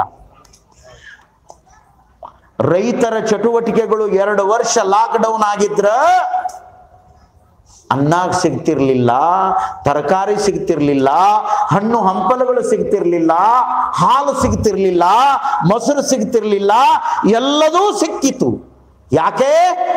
ರೈತರ ಬದುಕು ಎಂದೂ ಲಾಕ್ ಡೌನ್ ಆಗಬಾರದು. ಎಂದು ರೈತರ ಬದುಕು ಲಾಕ್ ಡೌನ್ ಆಗ್ತದ, ಈ ಜಗತ್ತೇ ಬಿಕ್ಕಿ ಬಿಕ್ಕಿ ಸತ್ತು ಹೋಗಿ ಬಿಡುತ್ತದ. ನೋಡಿ, ಹಾಗಾಗಿ ಇವತ್ತು ಬಡತನದ ಬವಣೆ ಅನ್ನೋದು ಇಲ್ಲ ಮನುಷ್ಯನಿಗೆ. ಎಲ್ಲರಿಗೂ ಅನುಕೂಲ ಆಗ್ಯದ. ಆದ್ರೆ ಎಂಥ ಬಡತನ ಬಂದದ ಈಗಂದ್ರ, ನಾನು ಬಹಳ ನೋವಿನಿಂದ ಈ ಮಾತನ್ನು ಹೇಳ್ತೇನೆ. ನಾಡನ್ನು ಸುತ್ತುವವನು ನಾನು. 40 ವರ್ಷದ ಬದುಕಿನ ಬಹುದೊಡ್ಡ ಅನುಭವ ನನಗಿದೆ. ಈ ರಾಜ್ಯದ ಮೂಲೆ ಮೂಲೆಗಳನ್ನು ಸುತ್ತಿರುವಂಥವನು. ಯಾವ ಜಿಲ್ಲೆಗಳೂ ಉಳಿದಿಲ್ಲ ನನ್ನ ಪ್ರವಚನ ಮಾಡುವಂಥ ವೇದಿಕೆಗಳು, ಯಾವ ತಾಲೂಕುಗಳು ಉಳಿದಿಲ್ಲ, ಯಾವ ಹಳ್ಳಿಗಳು ಉಳಿದಿಲ್ಲ, ಯಾವ ಪಟ್ಟಣಗಳು ಉಳಿದಿಲ್ಲ. ಯಾಕೆ ಈ ಮಾತನ್ನು ಹೇಳ್ತೀನಿ ಅಂದ್ರೆ, ಇವತ್ತು ಯಾವ ಬಡತನ, ಯಾವ ಬರಗಾಲ ಬಂದಿದೆ ಅಂದ್ರೆ, ಉಳಿದದ್ದು ಯಾವುದಕ್ಕೂ ಬಡತನ ಇಲ್ಲ, ಬರಗಾಲ ಇಲ್ಲ. ಮನುಷ್ಯತ್ವಕ್ಕೆ ಮಾತ್ರ ಬರಗಾಲ ಬಂದಿದೆ. ಮನುಷ್ಯತ್ವಕ್ಕೆ ಮಾತ್ರ ಬರಗಾಲ ಬಂದಿದೆ. ಅಂತಹ ಬಡತನದ ಬವಣೆಯ ಬದುಕನ್ನ ಕಳೆಯುವಂತ ಅಂಗಡಿ ಮನೆತನದ ವೀರಪ್ಪನವರು ಮಗ 6ನೇ ತರಗತಿ ಪಾಸಾದ ಸಂಗನ ಬಸವ ಮುಂದೆ 7ನೇ ತರಗತಿ ಮುಲ್ಕಿ ಪರೀಕ್ಷೆಗಾಗಿ ಸಿಂದಗಿಗೆ ಕಳಿಸಬೇಕಾಗ್ತಿತ್ತು. ಮಗನನ್ನ ಅಲ್ಲಿಗೆ ಕಳಿಸಿ ಅದಕ್ಕೆ ಬೇಕಾಗುವಂತ ಏನೊಂದು ಫೀಸ್ ಅಂತ ಇರ್ತದಲ್ಲ, ಅದನ್ನು ಕಟ್ಟುವ ಶಕ್ತಿಯೂ ಕೂಡ ಇರಲಿಲ್ಲ ಅಂತ. ಎಂಥ ಬಡತನದ ಬದುಕು ಕಳೆದಿರಬೇಕು ಪುಣ್ಯಾತ್ಮರು. ಇವತ್ತಿನ ಮಕ್ಕಳಿಗೆ ಏನೆಲ್ಲ ಅನುಕೂಲ ಇದ್ರೂ ಕೂಡ ಜೀವನದ ಬಗ್ಗೆ ಅರಿವು ಬರ್ತಾ ಇಲ್ಲ. ಇವತ್ತೆಷ್ಟೋ ಜನ ಮಕ್ಕಳು ಓದುವಾಗಲೇನೆ ತಂದೆ ತಾಯಿಗಳ ಮಾತಿಗೆ ವಿರೋಧವಾಗಿರುವಂಥ ಮಾತುಗಳನ್ನು ಮಾತಾಡಿ ಹೆತ್ತವರ ಮನಸ್ಸನ್ನ ನೋಯಿಸುವಂತ ವಿಚಿತ್ರ ಮಕ್ಕಳು ಇವತ್ತಿನ ಸಮಾಜದೊಳಗೆ ಹುಟ್ಟ್ಯಾವ. ಮನೆಗಳಲ್ಲಿ ಹುಟ್ಟ್ಯಾವ. ಆಚಾರವಂತರ ಮನೆಯೊಳಗ ಅನಾಚಾರಿ ಮಕ್ಕಳು ಹುಟ್ಟ್ಯಾವ. ಪುಣ್ಯಾತ್ಮರ ಮನೆತನದೊಳಗ ಪಾಪ ಕೃತ್ಯಗಳನ್ನ ಮಾಡುವಂತ ಮಕ್ಕಳು ಹುಟ್ಟ್ಯಾವ. ನಮ್ಮ ಅಂತರಂಗವನ್ನ ಒಂದು ಕ್ಷಣ ಕೆದಕಿ ನೋಡಿಕೊಂಡ್ರೆ ಗೊತ್ತಾಗ್ತದ ಇವತ್ತಿನ ಮನೆತನಗಳ ಸ್ಥಿತಿ ಎಷ್ಟು ಗಂಭೀರ ಆಗ್ಯದ ಅಂತ ಹೇಳಿ ವಿಚಾರ ಮಾಡುವಂತ ಮಾತು. ಎಷ್ಟು ಅಜ್ಞಾನ ಬೆಳೀತು ಅಂದ್ರೆ ಬಂಧುಗಳೇ, ನೀವು ದೂರದರ್ಶನದೊಳಗೆ ನೋಡಿರಿ, ಮೊಬೈಲಿಗೆ ಅಪ್ಪ ಕರೆನ್ಸಿಗಾಗಿ ದುಡ್ಡು ಕೊಡ್ಲಿಲ್ಲ ಅಂದ ಒಂದೇ ಒಂದು ಮಾತಿಗಾಗಿ ಹೆತ್ತ ತಂದೆಯನ್ನ ಡಿಗ್ರಿ ಓದುವಂತ ಮಗ ಕೊಲೆ ಮಾಡಿದ. ಬೆಳಗಾವಿ ಜಿಲ್ಲೆಯೊಳಗ ಈ ಘಟನೆ ನಡೆದು ಹೋಯಿತು. ನೀವೆಲ್ಲ ಟಿವಿಯಾಗ ನೋಡಿರಿ. ಮಹಾದೇವ್ ಕುಂಬಾರ್ ಅಂತ ಹೇಳಿ ಅವರು ನಿವೃತ್ತ ಪೊಲೀಸ್ ಆಫೀಸರ್, ಒಬ್ಬನೇ ಒಬ್ಬ ಮಗ ಮನೆತನಕ್ಕ. ಅಪ್ಪ ಅವ್ವ ಬಹಳ ಪ್ರೀತಿಯಿಂದ ಬೆಳೆಸಿದ್ರು. PUC ಓದಿ BA ಮೊದಲನೇ ವರ್ಷ ಓದುವಂತ ಮಗ ಎಕ್ಸಾಮ್ ಬಂದಿರುವಾಗ ಕರೆನ್ಸಿ ಹಾಕೊಳ್ಳೋದು ಬೇಡಪ್ಪ, ಮೊಬೈಲ್ ಜೊತೆಯಲ್ಲಿ ಕಾಲ ಕಳಿಬೇಡ, ಚೆನ್ನಾಗಿ ಓದು, ವಿದ್ಯಾವಂತನಾಗು, ಮುಂದೆ ನಿನಗೆ ಚಲೋ ಆಗ್ತದಂತ ಹಡದವರು ಪ್ರೀತಿಯಿಂದ ಹೇಳಿದ್ರ ದುಡ್ಡು ಕೊಡದೆ ಕಾಡಿಸಿದ ಅನ್ನುವಂಥ ಕಾರಣಕ್ಕಾಗಿ ತಂದೆ ಒಳಗಿದ್ದಾಗ ಇದ್ದಕ್ಕಿದ್ದಾಗೇನೆ ಬಂದವನೇ ಬಾಗಲನ್ನು ಮುಚ್ಚಿದ. ಹೊರಗಡೆ ಅವ್ವ ಆದಾಳ, ಒಳಗೆ ಬಂದವನೇ ಒಂದು ಹರಿತವಾದ ಚಾಕು ತಗೊಂಡು ಹೆತ್ತ ತಂದೆಯನ್ನ ಮಗ ಕೊಲೆ ಮಾಡಿದ. ಹೊರಗೆ ನಿಂತಿರುವಂತ ಅವ್ವ ಬಾಯಿ ಬಾಯಿ ಬಡ್ಕೊಂಡು ಬೇಡ್ತಾಳ, ನಿನ್ನ ತಂದೆಯೋ ನಿನ್ನ ಜನ್ಮದಾತ. ಕೇಳಲಿಲ್ಲ ಅಜ್ಞಾನಿ. ಇವತ್ತು ತಂದೆಯನ್ನ ಕಳ್ಕೊಂಡು ಅವನು ಜೈಲಿನೊಳಗದಾನ. ಅವ್ವ ಹುಚ್ಚಿಯಾಗಿ ಬೀದಿ ಬೀದಿಯೊಳಗೆ ತಿರುಗುತ್ತಾ ಇದ್ದಾಳ. ಇದು ಒಂದು ಮನೆತನದ ಕಥೆಯಲ್ಲ ನಾನು ಹೇಳೋದು. ಇವತ್ತು ನಾಡಿನೊಳಗ ಇಂಥ ಎಷ್ಟೋ ಮನೆತನಗಳು ನೋವನ್ನು ಅನುಭವಿಸ್ತಾ ಇದ್ದಾವೆ. ನನ್ನ ಆತ್ಮೀಯ ಬಂಧುಗಳೇ, ಎಲ್ಲ ಮಾತುಗಳನ್ನು ಇವತ್ತು ನಾವು ಗಮನಿಸಬೇಕು. ಮಹಾತ್ಮರ ಚರಿತ್ರೆಯನ್ನ ಸುಮ್ಮನೆ ಟೈಮ್ ಪಾಸ್ ಮಾಡುವ ಸಲುವಾಗಿ ಕೇಳೋದಲ್ಲ, ಆ ಪುಣ್ಯಾತ್ಮರ ಚರಿತ್ರೆಯ ಜೊತೆಗೆ ನಾವು ನಮ್ಮ ಜೀವನದೊಳಗ ಪುಣ್ಯ ಸಂಪಾದನೆ ಮಾಡಿಕೊಳ್ಳುವ ಸಲುವಾಗಿ ತತ್ವಗಳನ್ನು ಕೇಳಬೇಕು. ನೋಡಿ, 7ನೇ ತರಗತಿಗೆ ಹೋಗಬೇಕು ಅಂದ್ರೆ ಫೀಸ್ ಕಟ್ಟಲಿಕ್ಕೂ ಸಹಿತ ಅನುಕೂಲ ಇಲ್ಲ.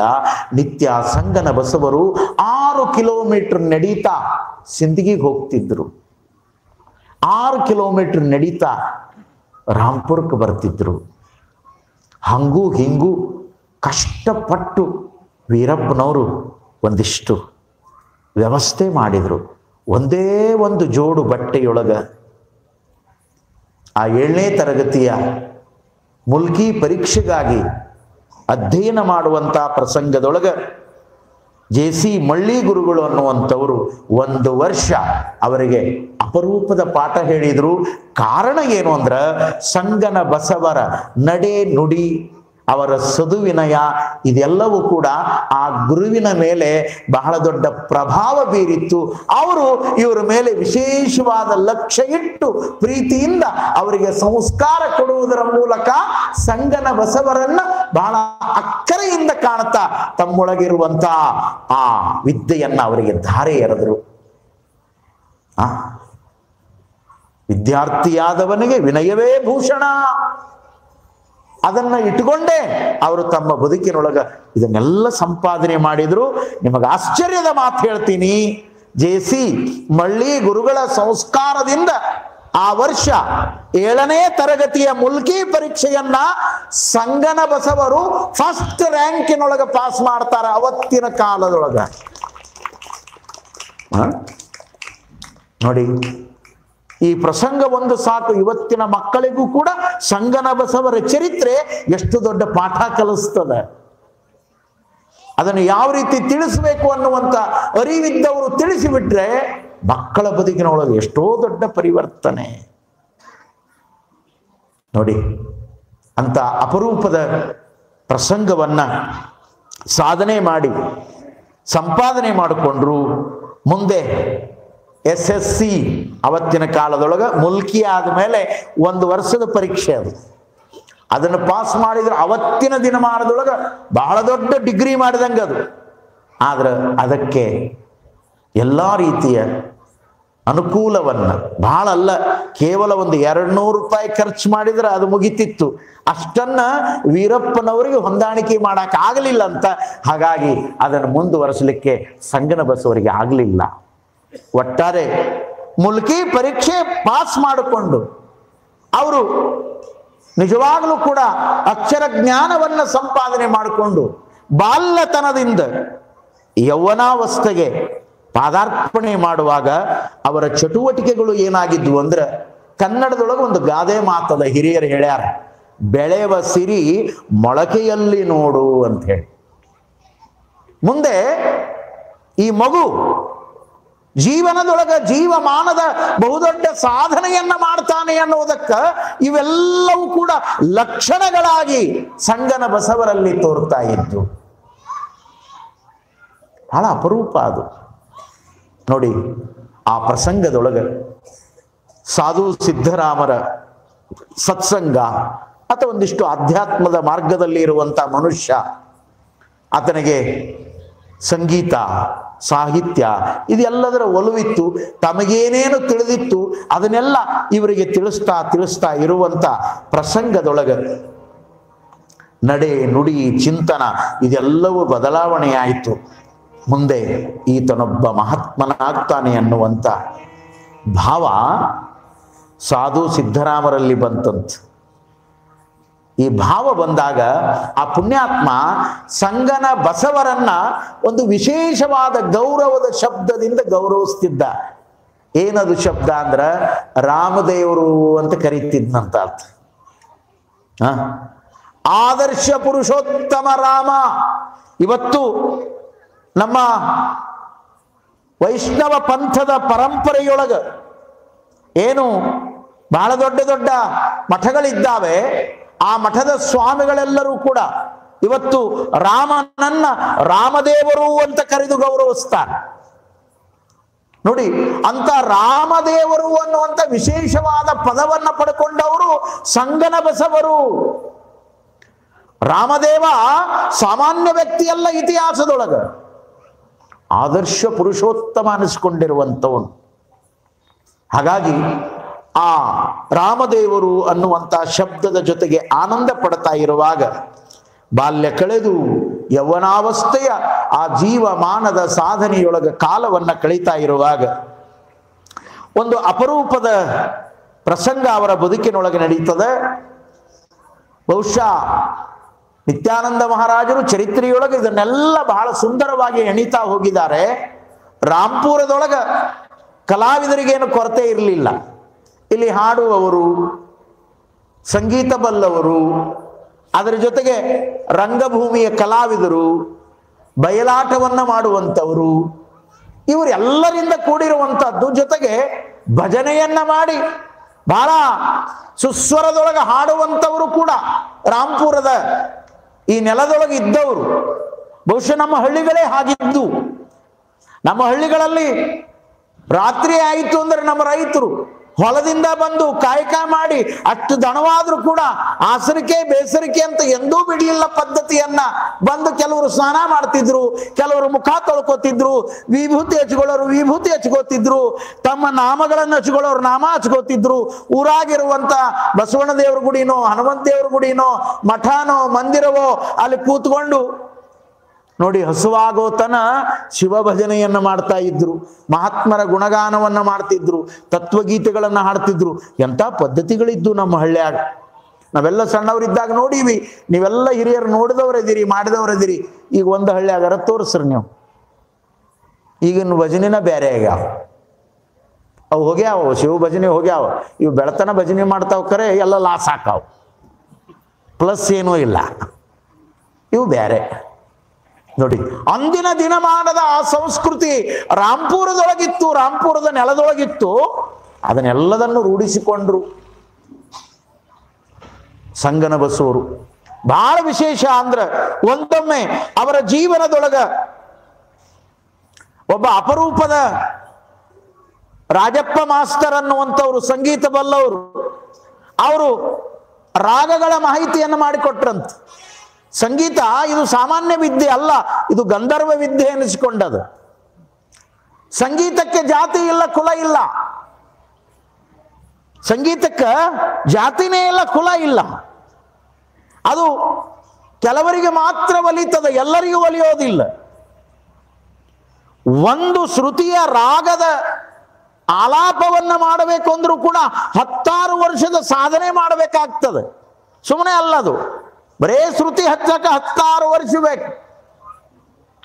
ಎಷ್ಟು ಅದ್ಭುತ ಇದು, ಈ ದೇಶದ ಕೊಡುಗೆ ಸಂಗೀತ ಶಾಸ್ತ್ರ. ಆ ರಾಜಪ್ಪ ಮಾಸ್ತರ್ ಕೆಲವು ರಾಗಗಳ ಮಾಹಿತಿ ಮಾಡಿಕೊಟ್ರಂತ. ಇನ್ನೊಂದು ಯಾವುದೋ ರಾಗ, ಆ ರಾಗವನ್ನ ಇದರೊಳಗೆ ಯಾವುದು ಅಂತ ಬರೆದಿಲ್ಲ, ಬಹುಶಃ ಅದರ ಬಗ್ಗೆ ಪೂರ್ಣ ಗೊತ್ತಿಲ್ಲ ಯಾರಿಗೂ. ಅವ್ರು ಹೇಳಿದ್ರಂತೆ, ರೇಡಿಯೋದೊಳಗೆ ಈ ರಾಗ ಬರ್ತದ ಸಂಗಣ್ಣ, ನೀ ಕೇಳಿ ಕೇಳಿ ಆ ರಾಗ ಕಲಿಬೇಕಂತ ಹೇಳಿದ್ರಂತ. ಅವರು ಕೂಡ ಆ ರೇಡಿಯೋದೊಳಗೆ ಬರುವ ರಾಗ ಕೇಳಿ ಕೇಳಿ ಅದನ್ನು ಕಲ್ತ್ರಂತೆ. ಅದ್ರ ಯಾವ ರಾಗ ಅನ್ನೋದು ಬಹಳ ಪ್ರಮುಖವಾದ ಚಿಂತನ ಇದು ನೋಡಿ. ಹೀಗೆ ಸಂಗೀತ, ಅವರು ಚಲೋ ಪೇಟಿ ಮಾಸ್ತರ್, ಅವರು ಚಂದ ನಾಟಕಗಳನ್ನು ಕಲಿಸ್ತಿದ್ರು, ಬಯಲಾಟವನ್ನು ಕಲಿಸ್ತಿದ್ರು. ಇದೇ ರಾಂಪುರದೊಳಗ ಆ ದಿನಮಾನದೊಳಗ ಬಹಳ ಅಪರೂಪವಾಗಿರುವಂತ 2 ನಾಟಕಗಳನ್ನು ಕಲಿಸಿದ್ರು ಅವರು. ಅದರಲ್ಲಿ ಕಡ್ಲಿ ಮಟ್ಟಿಯ ಕಾಶಿಬಾಯಿ ಒಂದು ಅಪರೂಪದ ನಾಟಕ, ಬಯಲಾಟದೊಳಗೂ ಆಡ್ಯಾರ, ನಾಟಕದೊಳಗೂ ಆಗ್ಯಾಡ. ಅದು ಸಿನಿಮಾಗಿನೂ ಕೂಡ ಹೊರಗೆ ಬಂತು, ಒಂದು ದೊಡ್ಡ ಮೆಸೇಜ್ ಇರುವಂತದ್ದು ಅದು. ಆ ನಾಟಕದೊಳಗ ನಮ್ಮ ಚರಿತ್ರೆಯ ನಾಯಕರಾಗಿರುವಂತ ಸಂಗನ ಬಸವರಿಗೆ ಸಾಂಬ ಸದಾಶಿವನ ಪಾತ್ರವನ್ನ ಮಾಡುವಂತ ಒಂದು ಅಪರೂಪದ ಯೋಗ ಬಂತು ನೋಡಿ. ಅಲ್ಲಿ ದೇವರಾಗಿ ಶಿವನಾಗಿ ರಂಗಭೂಮಿಯೊಳಗ ಅಭಿನಯ ಮಾಡಿದ ಆ ಪುಣ್ಯಾತ್ಮ ಮುಂದೆ ದಿನಮಾನದೊಳಗ ನಿಜವಾದ ದೇವರಾಗಿ ಭಕ್ತರಿಂದ ಪೂಜೆಗೊಳ್ತಾನೆ ಅನ್ನುವಂತ ಸಂದರ್ಭ ಅವರ ಬದುಕಿನೊಳಗ ನಾಟಕದ ಪ್ರಸಂಗವಾಗಿ ಲೀಲೆ ಆಯ್ತಲ್ಲ. ಇದು ಬಹಳ ವಿಶೇಷ. ಇದು ಸಂಗೀತ ಆಗಲಿ, ರಂಗಭೂಮಿ ಆಗಲಿ, ಇದು ಎಲ್ಲರಿಗೂ ಒಲಿಯೋದಿಲ್ಲ. ಇದಕ್ಕೆ ಪುಣ್ಯದ ಫಲನೇ ಬೇಕಾಗ್ತದೆ. ನೋಡಿ ಎಷ್ಟು ಚೆನ್ನಾಗಿ ಇವತ್ತು ಈ ವೇದಿಕೆ ಮೇಲೆ ನಮ್ಮ ಕಲಾ ಬಳಗ, ಇದು ಮೈಸೂರಿನ ಮಹಾರಾಜರ ಆಸ್ಥಾನ ವೇದಿಕೆ ಅನಿಸ್ಕೊಂಡಿರ್ತದೆ. ಏನು ಜೋಡಿ ತಬಲ ಒಬ್ರು ಸಿಗೋದಕ್ಕೆ ಅಷ್ಟದ, ಇವು ಎರಡೆರಡು ಕುಂತಾವ. ಎಷ್ಟು ಆನಂದ, ಅವ್ರಿಗೆ ಆನಂದ ಪಟ್ಟ ಎಲ್ಲ ಮಾಡತ್ಯಾರ. ಎಷ್ಟು ಚಲೋ ಗಾಯಕರು, ಏನು ಅದ್ಭುತ ಆಡ್ತಾರೆ ಪುಣ್ಯಾತ್ಮ ನಮ್ಮ ಅಮರೇಶ್ ಗವಾಯಿ. ನಿತ್ಯಾನಂದ ಮಹಾರಾಜರು ಹೇಳಿದ್ರಪ್ಪ, ಒಂದಿಟ್ಟು ಆನಂದ ಬರಂಗ ಒಂದು ಕ್ಲಾಸಿಕಲ್ ಹಾಡು, ಶಾಸ್ತ್ರೀಯ ಸಂಗೀತ ಹಾಡು. ಏನು ಹಾಡಿದ, ಏನು ಆಲಾಪದು. ನಮ್ಮ ರವಿಕುಮಾರ್ ಅವರು ಮೈಸೂರಿನಿಂದ ಕರೆಸಿವಿ ಅವ್ರನ್ನ. ಇಲ್ಲಿ ಅವರೆಲ್ಲ ಮೈಸೂರಿನಿಂದ ಬಂದಾರ. ಇವರಿಬ್ರು ಬೆಂಗಳೂರಾಗಿರ್ತಾರ. ನಿತ್ಯ ದೂರದರ್ಶನದೊಳಗ ಹಂಸಲೇಖ ಅವರ ಜೊತೆಯಲ್ಲಿ ಕೆಲಸ ಮಾಡಿದವರು ಇವರೆಲ್ಲ. ಇವೆಲ್ಲ ನಮ್ಮ ಕೈಯೊಳಗ ಬೆಳೆದ ಹುಡುಗರು. ಸಿದ್ದರಾಮ್ ಜಂಬಲದಿನ್ನಿ ಅವರ ಹೆಸರು ಕೇಳಿರಿ ನೀವೆಲ್ಲ. ಸಿದ್ದರಾಮ್ ಜಂಬಲದಿನ್ನಿ ಅವರ ಮೊಮ್ಮಕ್ಕಳು ಇವರಿಬ್ರು, ಮೊಮ್ಮಕ್ಕಳು. ಇವರು ಚಿಕ್ಕ ವಯಸ್ಸಿನಿಂದಲೂ ಕೂಡ ಪುಟ್ಟಯ್ಯಜ್ಜನವರ ಗರಡಿಯೊಳಗ ಗದಿನಿಯಾಗಿ ತಯಾರಾದರು. ಎಂದು ಇವರಿಗೆ ಸಂಗೀತದ ತಿಳುವಳಿಕೆ ಬಂತು. ಅಂದಿನಿಂದ ಮಹಂತ ಸ್ವಾಮಿಗಳನ್ನು ಬಿಟ್ಟಿಲ್ಲ ಇವರು. ಇವರಿಬ್ರದ್ದು ಲಗ್ನ ನಾನಾ ಮಾಡಿ ನಿಂತ್ಕೊಂಡು ಇವತ್ತು ನಮ್ಮೊಟ್ಟಿಗಿರ್ತಾವ ಮಕ್ಕಳು. ಎಷ್ಟು ಚೆನ್ನಾಗಿ ಹಾಡ್ತಾರೆ, ಏನು ಬಾರಿಸ್ತಾರೆ, ಏನು ಅದ್ಭುತ. ಇದು ಎಲ್ಲರಿಗೂ ಸಾಧ್ಯ ಏನು ಸಿಗಲ್ಲ. ಬಹಳ ಅಪರೂಪ. ನಮ್ಮ ರವಿಕುಮಾರ್ ಅವರು ಇಷ್ಟು ಅದ್ಭುತ ಆ 4 ತಂತಿಯೊಳಗ ಏನು ಸ್ವರಗಳನ್ನು ನುಡಿಸ್ತಾರ. ಏನದು ಸಂಗೀತ ಕೇಳಿದರೆ ಧನ್ಯತೆ ಅನ್ನಿಸ್ತದ, ಆನಂದ ಅನ್ನಿಸ್ತದ. ಅವರು ಮೈಸೂರು ಪ್ರಾಂತ್ಯದವರು, ನಮ್ಮೊಟ್ಟಿಗೆ ಎಲ್ಲ ರೀತಿಯೊಳಗೆ ಸೆಟ್ ಆಗ್ಯಾರ. ಈ ಬಿಸಿಲಿಗೂ ಸೆಟ್ ಆಗ್ಯಾರ, ಇಲ್ಲಿ ಖಾರ ಉಪ್ಪು ಹುಳಿಗೂ ಸೆಟ್ ಆಗ್ಯಾರ, ನಮ್ಮ ವೇದಿಕೆಗಳಿಗೂ ಸೆಟ್ ಆಗ್ಯಾರ. ಅವೆಲ್ಲ ಸಿಟಿ ಒಳಗಿರುವ ವೇದಿಕೆಗಳು ಬೇರೆ. ಆದರೆ ಈ ಭಾಗದ ಎಲ್ಲ ಪರಿಸರಕ್ಕೂ ಕೂಡ ಹೊಂದಿಕೊಂಡು ಇವತ್ತು ಅಪರೂಪ. ಅವ್ರ ಮನೆತನವೇ ವೈಲಿನಕ್ಕಾಗಿ ಮೀಸಲಾಗಿರುವಂತ ಮನೆತನ. ಅಜ್ಜ ಮುತ್ತಜ್ಜನಿಂದ ಇವತ್ತು ಮಕ್ಕಳು ಮೊಮ್ಮಕ್ಕಳ ಸಹಿತ ವೈಲಿನೇ ನುಡಿಸ್ತಾರ ಮೈಸೂರೊಳಗೆ. ಅಂತ ಮನೆತನ, ವಿದ್ವಾನ್ ಅನ್ನುವಂಥ ಒಂದು ವಿಶೇಷವಾದ ಪ್ರತೀತಿಯನ್ನು ಪಡೆದಂಥ ಮನೆತನ ಅದು. ಹಾಗಾಗಿ ಈ ಸಂಗೀತ, ನಾಟಕ, ರಂಗಭೂಮಿ ಇದೆಲ್ಲ ಒಂದು ಅದ್ಭುತ ಸಂಪತ್ತದ. ಇದನ್ನ ಸಂಗನ ಬಸವರು ತಮ್ಮ ಬದುಕಿನೊಳಗೆ ಸಂಗೀತ ಕಲಿತರು. ಚಲೋ ಪೆಟ್ಟಿಗೆ ಬಾರಿಸ್ತಿದ್ರು, ಚಲೋ ಹಾಡ್ತಿದ್ರು. ಅಷ್ಟೇ ಅಲ್ಲ, ಬಯಲಾಟದೊಳಗ ನಟನೆಯನ್ನ ಮಾಡಿ ಪಾತ್ರವನ್ನ ಮಾಡ್ತಿದ್ರು.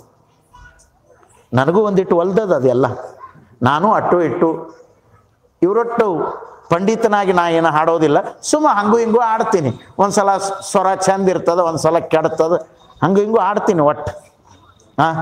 ಸಂಗೀತ ಒಂದಿಷ್ಟು ಸಿಕ್ಕದ. ಅದರೊಟ್ಟಿಗೆ ಅಪ್ಪ ಅವ್ರಿಗೆ ಹೆಂಗೆ ರಂಗಭೂಮಿ ನಾಟಕದ ಅಪರೂಪದ ಅವಕಾಶ ಇತ್ತೋ ಹಾಗೆ ನನ್ನ ಬದುಕಿನೊಳಗೂ ಕೂಡ ನಾನು ಸ್ವಯಂ ನಾಟಕಗಳನ್ನು ರಚನೆ ಮಾಡಿದೆ, ರಂಗಭೂಮಿ ಕಲಾವಿದನಾಗಿ ಅಭಿನಯ ಮಾಡಿದೆ, ಸಿನಿಮಾದೊಳಗೂ ಪಾತ್ರ ಮಾಡಿದೆ. ನನ್ನ ಬದುಕಿನಲ್ಲಿ ಬಂದಂಥ ಯೋಗ ಅದು ತಾನಾಗಿನೇ ಬಂತು. ಬಹುಶಃ ಅಪ್ಪ ಅವ್ರಿಗೆ ಗೊತ್ತದ, ನಿತ್ಯಾನಂದ ಮಹಾರಾಜರು, ನಮ್ಮ ಬಸವಣ್ಣ, ಒಂದು 20-30 ಜನ ನಮ್ಮ ತಾಯಂದಿರ ಬಳಗ, ನಾವು ಮುದುನೂರಿನೊಳಗ ದಾಸಿಮಯ್ಯನವರ ಸಹಸ್ರಮಾನೋತ್ಸವ ಒಂದು ಕಾರ್ಯಕ್ರಮ ಮಾಡಿದ್ವಿ. ನಾನೇ ಸ್ವತಃ ದಾಸಿಮಯ್ಯನವರ ನಾಟಕವನ್ನು ರಚನೆ ಮಾಡಿ ಅದರೊಳಗೆ ಮುಖ್ಯ ದಾಸಿಮಯ್ಯನ ಪಾತ್ರವನ್ನು ನಾನು ಮಾಡಿದೆ. ಅವತ್ತಿನ ದಿನಮಾನದೊಳಗ ಮುಖ್ಯಮಂತ್ರಿಗಳಾಗಿರುವಂಥ ಯಡಿಯೂರಪ್ಪನವರು ನಮ್ಮ ನಾಟಕವನ್ನು ಉದ್ಘಾಟನೆ ಮಾಡಲಿಕ್ಕೆ ಬಂದರು. 5 ದಿನ ಪ್ರಯೋಗ ಮಾಡಿ ಟಿಕೆಟ್ ಹಚ್ಚಿ ನಾಟಕ ಮಾಡಿದ್ವಿ. ಅದೇನು ಸಂಪಾದನೆ ಆಗಿತ್ತು ಅದನ್ನೆಲ್ಲ ಮುದುನೂರಿನ ಕ್ಷೇತ್ರದ ಅಭಿವೃದ್ಧಿಗಾಗಿ ಕಾಣಿಕೆ ಕೊಟ್ಟಿವಿ ನಾವು. ಬಹಳ ಅದ್ಭುತ ನಾಟಕ ನಡೀತು. ಅಪ್ಪ ಅವರೆಲ್ಲ ನೋಡಾಕ ಬಂದಿದ್ರು, ಪೂರ್ಣ ನಾಟಕ ನೋಡಿ ಬಂದಾರ ಅವರು.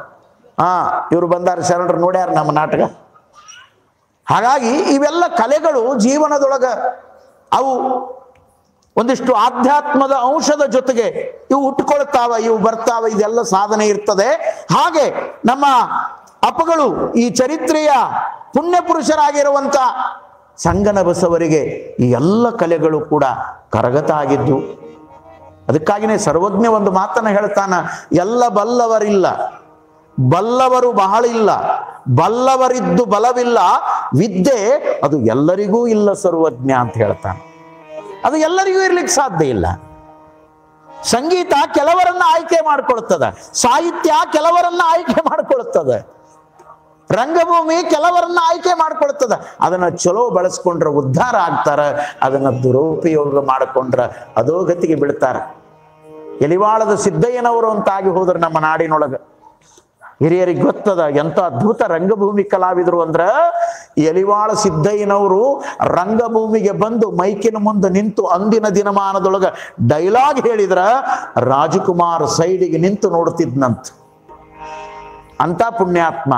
ಆದ್ರೆ ಏನ್ ಮಾಡೋದು, ಎಲಿವಾಳ ಸಿದ್ದಯ್ಯನವರಿಗೆ ಅಭಿನಯ ಮಾಡಲಿಕ್ಕೆ ಬಹಳ ಚಂದ ಬರ್ತಿತ್ತು, ಆದ್ರೆ ಬದುಕು ಹೆಂಗೆ ಬಳಸ್ಕೋಬೇಕು ಅನ್ನೋದು ಗೊತ್ತಾಗ್ಲಿಲ್ಲ. ಕುಡಿಯುವ ಚಟಕ್ಕೆ ಬಲಿಯಾದ್ರು, ಡೈಲಾಗ್ ಹೇಳಿ ಪರದೆಯಿಂದ ಹೋಗಿ ಬೀಳ್ತಿದ್ರು, ಅವರು ಜೀವನದೊಳಗೆ ಬಿದ್ದೇ ಹೋಗಿಬಿಟ್ರು. ಅವರ ಅಭಿನಯವನ್ನ ನೋಡಿರುವಂತ ರಾಜಕುಮಾರ್ ಈ ನಾಡಿನೊಳಗೆ ಬಹಳ ದೊಡ್ಡ ಹೆಸರಾದ್ರು. ಇದ್ರ ಬಗ್ಗೆ ಯಾರೂ ಹೇಳಲ್ಲ ನಾವು. ಇದು ಓದಿದವರಿಗೆ, ಅದರ ಬಗ್ಗೆ ತಿಳ್ಕೊಂಡವ್ರಿಗೆ ಗೊತ್ತಿರ್ತದೆ. ಎಂತೆಂಥ ರಂಗಭೂಮಿ ಕಲಾವಿದರು ನಮ್ಮಲ್ಲಿ ಆಗಿ ಹೋದರು. ಶ್ರೀಕೃಷ್ಣ ಗಾರುಡಿ ಅನ್ನುವಂಥ ಮೊದಲನೇ ಚಿತ್ರದೊಳಗ ಎಲಿವಾಳ ಸಿದ್ದಯ್ಯನವರು ಅಭಿನಯವನ್ನು ಮಾಡ್ಯ. ಇದು ಈ ಕಲೆ ಇದು ಬದುಕನ್ನ ಉಜ್ವಲಗೊಳಿಸ್ತದ. ಅಂತ ಅಪರೂಪದ ಸಾಧನೆಯನ್ನ ಅಪ್ಪ ಅವರು ಕನಕಾಂಗಿ ಅನ್ನುವಂಥ ಮತ್ತೊಂದು ಬಯಲಾಟವನ್ನು ಕೂಡ ಅವರು ಮಾಡಿದ್ರು ಅನ್ನುವುದನ್ನ ಬರಿತಾ ಹೋಗ್ತಾರೆ. ಈಗೆಲ್ಲ ಬದುಕನ್ನ ವಿದ್ಯೆಯ ಮೂಲಕ, ಜ್ಞಾನದ ಮೂಲಕ, ಸಂಗೀತದ ಮೂಲಕ, ಸಾಹಿತ್ಯದ ಮೂಲಕ, ಮುಲ್ಕಿ ಪರೀಕ್ಷೆಯನ್ನ ಪಾಸ್ ಮಾಡುವ ಮೂಲಕ ಅವರು ಬಗೆ ಬಗೆಯಾಗಿ ನಿಜಗುಣರು ಹೇಳುವಂತೆ ರೂಪುಗೊಂಡ್ರು. ಅಂತ ರೂಪುಗೊಂಡಿರುವಂಥ ಬದುಕಿನೊಳಗ ಒಂದು ಮನೆತನದ ಜವಾಬ್ದಾರಿಯ ಚಿಂತೆ ಶುರುವಾಯಿತು. ಯೌವನಕ್ಕೆ ಬಂದ್ರು. ಮನೆಯೊಳಗ ಇವರೊಟ್ಟಿಗೆ ಮತ್ತೊಂದು 2-3 ಹುಟ್ಟಿದ್ರು. ಪ್ರಪಂಚ ದೊಡ್ಡದಾತು.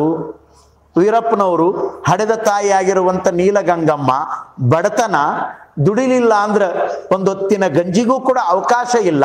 ಹಾಗಾಗಿ ನಾನು ಇಷ್ಟೆಲ್ಲ ಓದಿದೆ ಮಾಡಿದೆ, ನಾನು ಈ ಮನೆತನದ ಜವಾಬ್ದಾರಿಯನ್ನ ಹಿರಿಯನಾಗಿ ಯೌವನಾವಸ್ಥೆಗೆ ಬಂದ ಮೇಲೆ ಇದನ್ನು ಹೊತ್ಕೊಳ್ಬೇಕು, ಇದನ್ನು ಮುಂದುವರಿಸಬೇಕು, ಇದಕ್ಕಾಗಿ ಏನು ಮಾಡಬೇಕು ಅಂಥೇಳಿ ಒಂದು ಸಲ ಆಲೋಚನೆ ಮಾಡುವಾಗ ಅವರ ತಲೆಯೊಳಗೆ ಒಂದು ವಿಚಾರ ಬಂತಂತ, ನಾನೊಂದು ಉದ್ಯೋಗವನ್ನು ಮಾಡಬೇಕು, ವ್ಯಾಪಾರವನ್ನು ಮಾಡಬೇಕು, ಒಂದು ಕಿರಾಣಿ ಅಂಗಡಿ ಇಡಬೇಕು.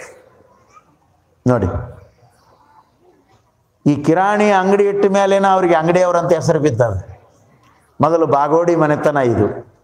ನೋಡಿ, ಹಿಂಗ ವಿಚಾರ ಮಾಡಿದ್ರು. ಹೌದು, ಅಂಗಡಿ ಇಡಬೇಕು ಖರೆ, ಆದ್ರೆ ಬಡತನ.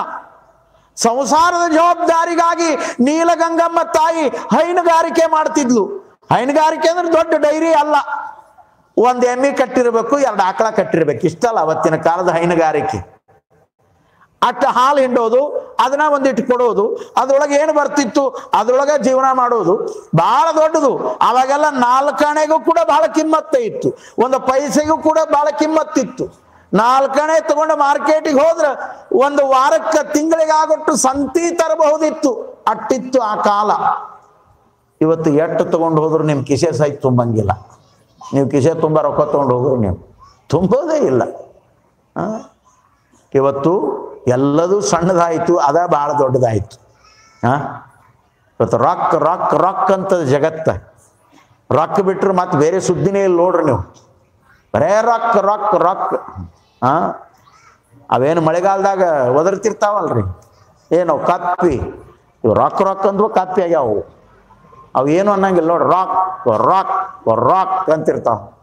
ಅದ್ರಾಗ ಇನ್ನೊಂದು ದೊಡ್ಡದಿರ್ತದೆ, ಅದು ಇದಕ್ಕೆ ಉತ್ತರ ಕೊಡ್ತಿರ್ತದೆ. ಯಾಕಂದ್ರೆ ಇದು ಬರೇ ರಾಕ್ ರಾಕ್ ರಾಕ್ ಅಂದು ಸತ್ತು ಕಪ್ಪಿ ಆಗ್ಯದ, ಅದು ಬಡ್ಡಿ ವ್ಯವಹಾರ ಮಾಡಿರ್ತದೆ. ಅದು ಇದಕ್ಕಂತದ, ಕೊಟ್ರು ಕೊಡು ಬಿಟ್ರು ಬಿಡು, ಕೊಟ್ರು ಕೊಡು ಬಿಟ್ರು ಬಿಡು. ನೀವು ಆ ಮಳೆಗಾಲದಾಗ ನಿಂತು ಕೇಳ್ರಿ, ನೀವು ಗೊತ್ತಾಕತಿ. ನಾನು ನಿಂತು ಕೇಳಿ ಹೇಳ್ತೀನಿ, ಇದನ್ನ ಎದ್ರಾಗ ಪುಸ್ತಕದಾಗ ಬರೆದಿಟ್ಟಿಲ್ಲ. ಅಬ್ಸರ್ವ್ ಮಾಡ್ಬೇಕು ಜೀವನದೊಳಗೆ. ಇವು ಆಗ್ತಾವ ನೋಡ್ರಿ. ಈಗಂತೂ ಇಟ್ಟು ಹುಚ್ಚು ಬಡ್ದದ, ಬರೇ ರಾಕ್ ರಾಕ್ ರಾಕ್ ರಾಕ್. ಏನೋ ಎಂತೋ ಕಟ್ಕೊಂಡು ಹೋಗೋದಂತೂ ಏನೂ ಇಲ್ಲ.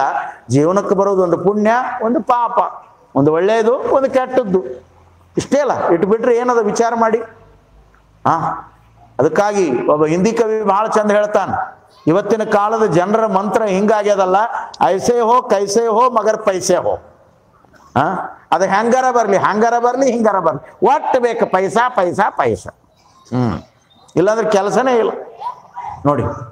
ಹಾಗಾಗಿ ಇವರು ಕೂಡ ಏನಾದರೂ ಮಾಡಬೇಕು ಅಂತ ತಿಳ್ಕೊಂಡು ವಿಚಾರ ಮಾಡೋದ್ರೊಳಗಾಗಿನೇ ಯಾರನ್ನಾರ ಕೇಳಬೇಕು, ಮಾಡಬೇಕು, ಒಂದಿಟ್ಟು ಅನುಕೂಲ ಮಾಡ್ಕೋಬೇಕು ಅನ್ನೋದ್ರೊಳಗಾಗಿನೇ ಜೀವನದೊಳಗೆ ಪರೀಕ್ಷೆ ನಾವು ಹೆಂಗೆ ಬರ್ತಾವಂದ್ರ, ಆ ಊರೊಳಗಿರುವಂತ ಅಗಸನ ಬಿಂಶ, ಇವರು ಕಿರಾಣಿ ಅಂಗಡಿ ಇಟ್ಟು ಏನಾರ ಮಾಡಬೇಕು, ಯಾರನ್ನಾರ ಕೇಳಬೇಕು, ಮಾಡಬೇಕಂತ ಇವ್ರು ಆಲೋಚನೆ ಮಾಡೋದ್ರೊಳಗೆ ಒಬ್ಬ ಬಂದ ಅಡ್ಡ. ಇವು ಜೀವನದ ಪರೀಕ್ಷೆಗಳಿರ್ತಾವ.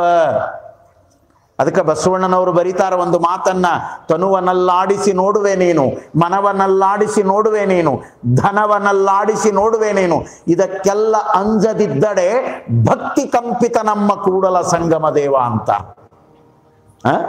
ಬರ್ತಾವ ಬದುಕಿನೊಳಗೆ. ಇವ ಅಗಸರ ಭೀಮಶ, ನೀವು ರಾಂಪುರದವ್ರಿಗೆ ಗೊತ್ತದ ಇದೆಲ್ಲ. ಈತ ಯಾಕೆ ಬಂದ ಸಂಗನ ಬಸವರ ಬಳಿಗೆ ಅಂದ್ರ, ಸಂಗನ ಬಸವರು ನೋಡ್ರಿ, ಅವರಲ್ಲಿರುವ ಕರುಣಾಗುಣ, ದಯಾಗುಣ, ಒಳ್ಳೆಯ ಗುಣ, ನನಗೇನಾದ್ರೂ ಜೀವನದೊಳಗೆ ಒಂದಿಟ್ಟು ಅನುಕೂಲ ಆಗ್ತಿತ್ತು ಅಂದ್ರ ಇವರಿಂದನ ಆಗ್ತದಂತ ಇವ್ರ ಹತ್ರ ಬಂದ. ಎದಕ್ಕೆ ಬಂದ ಅಂದ್ರ, ಅವಾಗ ಕನ್ಯಾ ನೋಡಿದ್ರು, ಆದ್ರೆ ಮದುವೆ ಮಾಡ್ಕೊಳಕ್ ಹಾಕಿದ್ದಿಲ್ಲ. ಮತ್ತು ಅವ್ರು ಕನ್ಯಾ ಕೊಡೋರು ಕಾದು ಕಾದು ಅವರು ಬ್ಯಾಸತ್ತಿದ್ರು. ಮಾಡ್ಕೊಂಡ್ರೆ ಜಲ್ದಿ ಮಾಡ್ಕೋರಿ, ಇಲ್ಲಾಂದ್ರೆ ಬೇರೆಯವ್ರಿಗೆ ಕೊಡ್ತೀವಿ ಅಂದ್ರ ಅವ್. ಮತ್ತೆ ಇವನ್ದರ ಪಜಿತಿ ಆತಲ್ಲ, ಮಾಡ್ಕೊಳಕರ ದುಡ್ಡಿಲ್ಲ ಏನಿಲ್ಲ. ಸಂಗನ ಬಸವರ ಬಳಿಗೆ ಬಂದು ಅಗಸರ ಬಿಂಶ ಕೇಳಿದ್ನಂತ, ಹಿಂಗಾಗ್ಯದಪ್ಪ, ಮತ್ತೆ ಏನು ಮಾಡೋದು? ದಯಾಮೂರ್ತಿ ಸಂಗನ ಬಸವ, ಚಿಂತೆ ಮಾಡಬೇಡ, ನಾ ಮಾಡ್ತೀನಿ ಅಂದ್ರಿ ಅವರು. ಕೈಯಾಗೇನೂ ಇಲ್ಲ.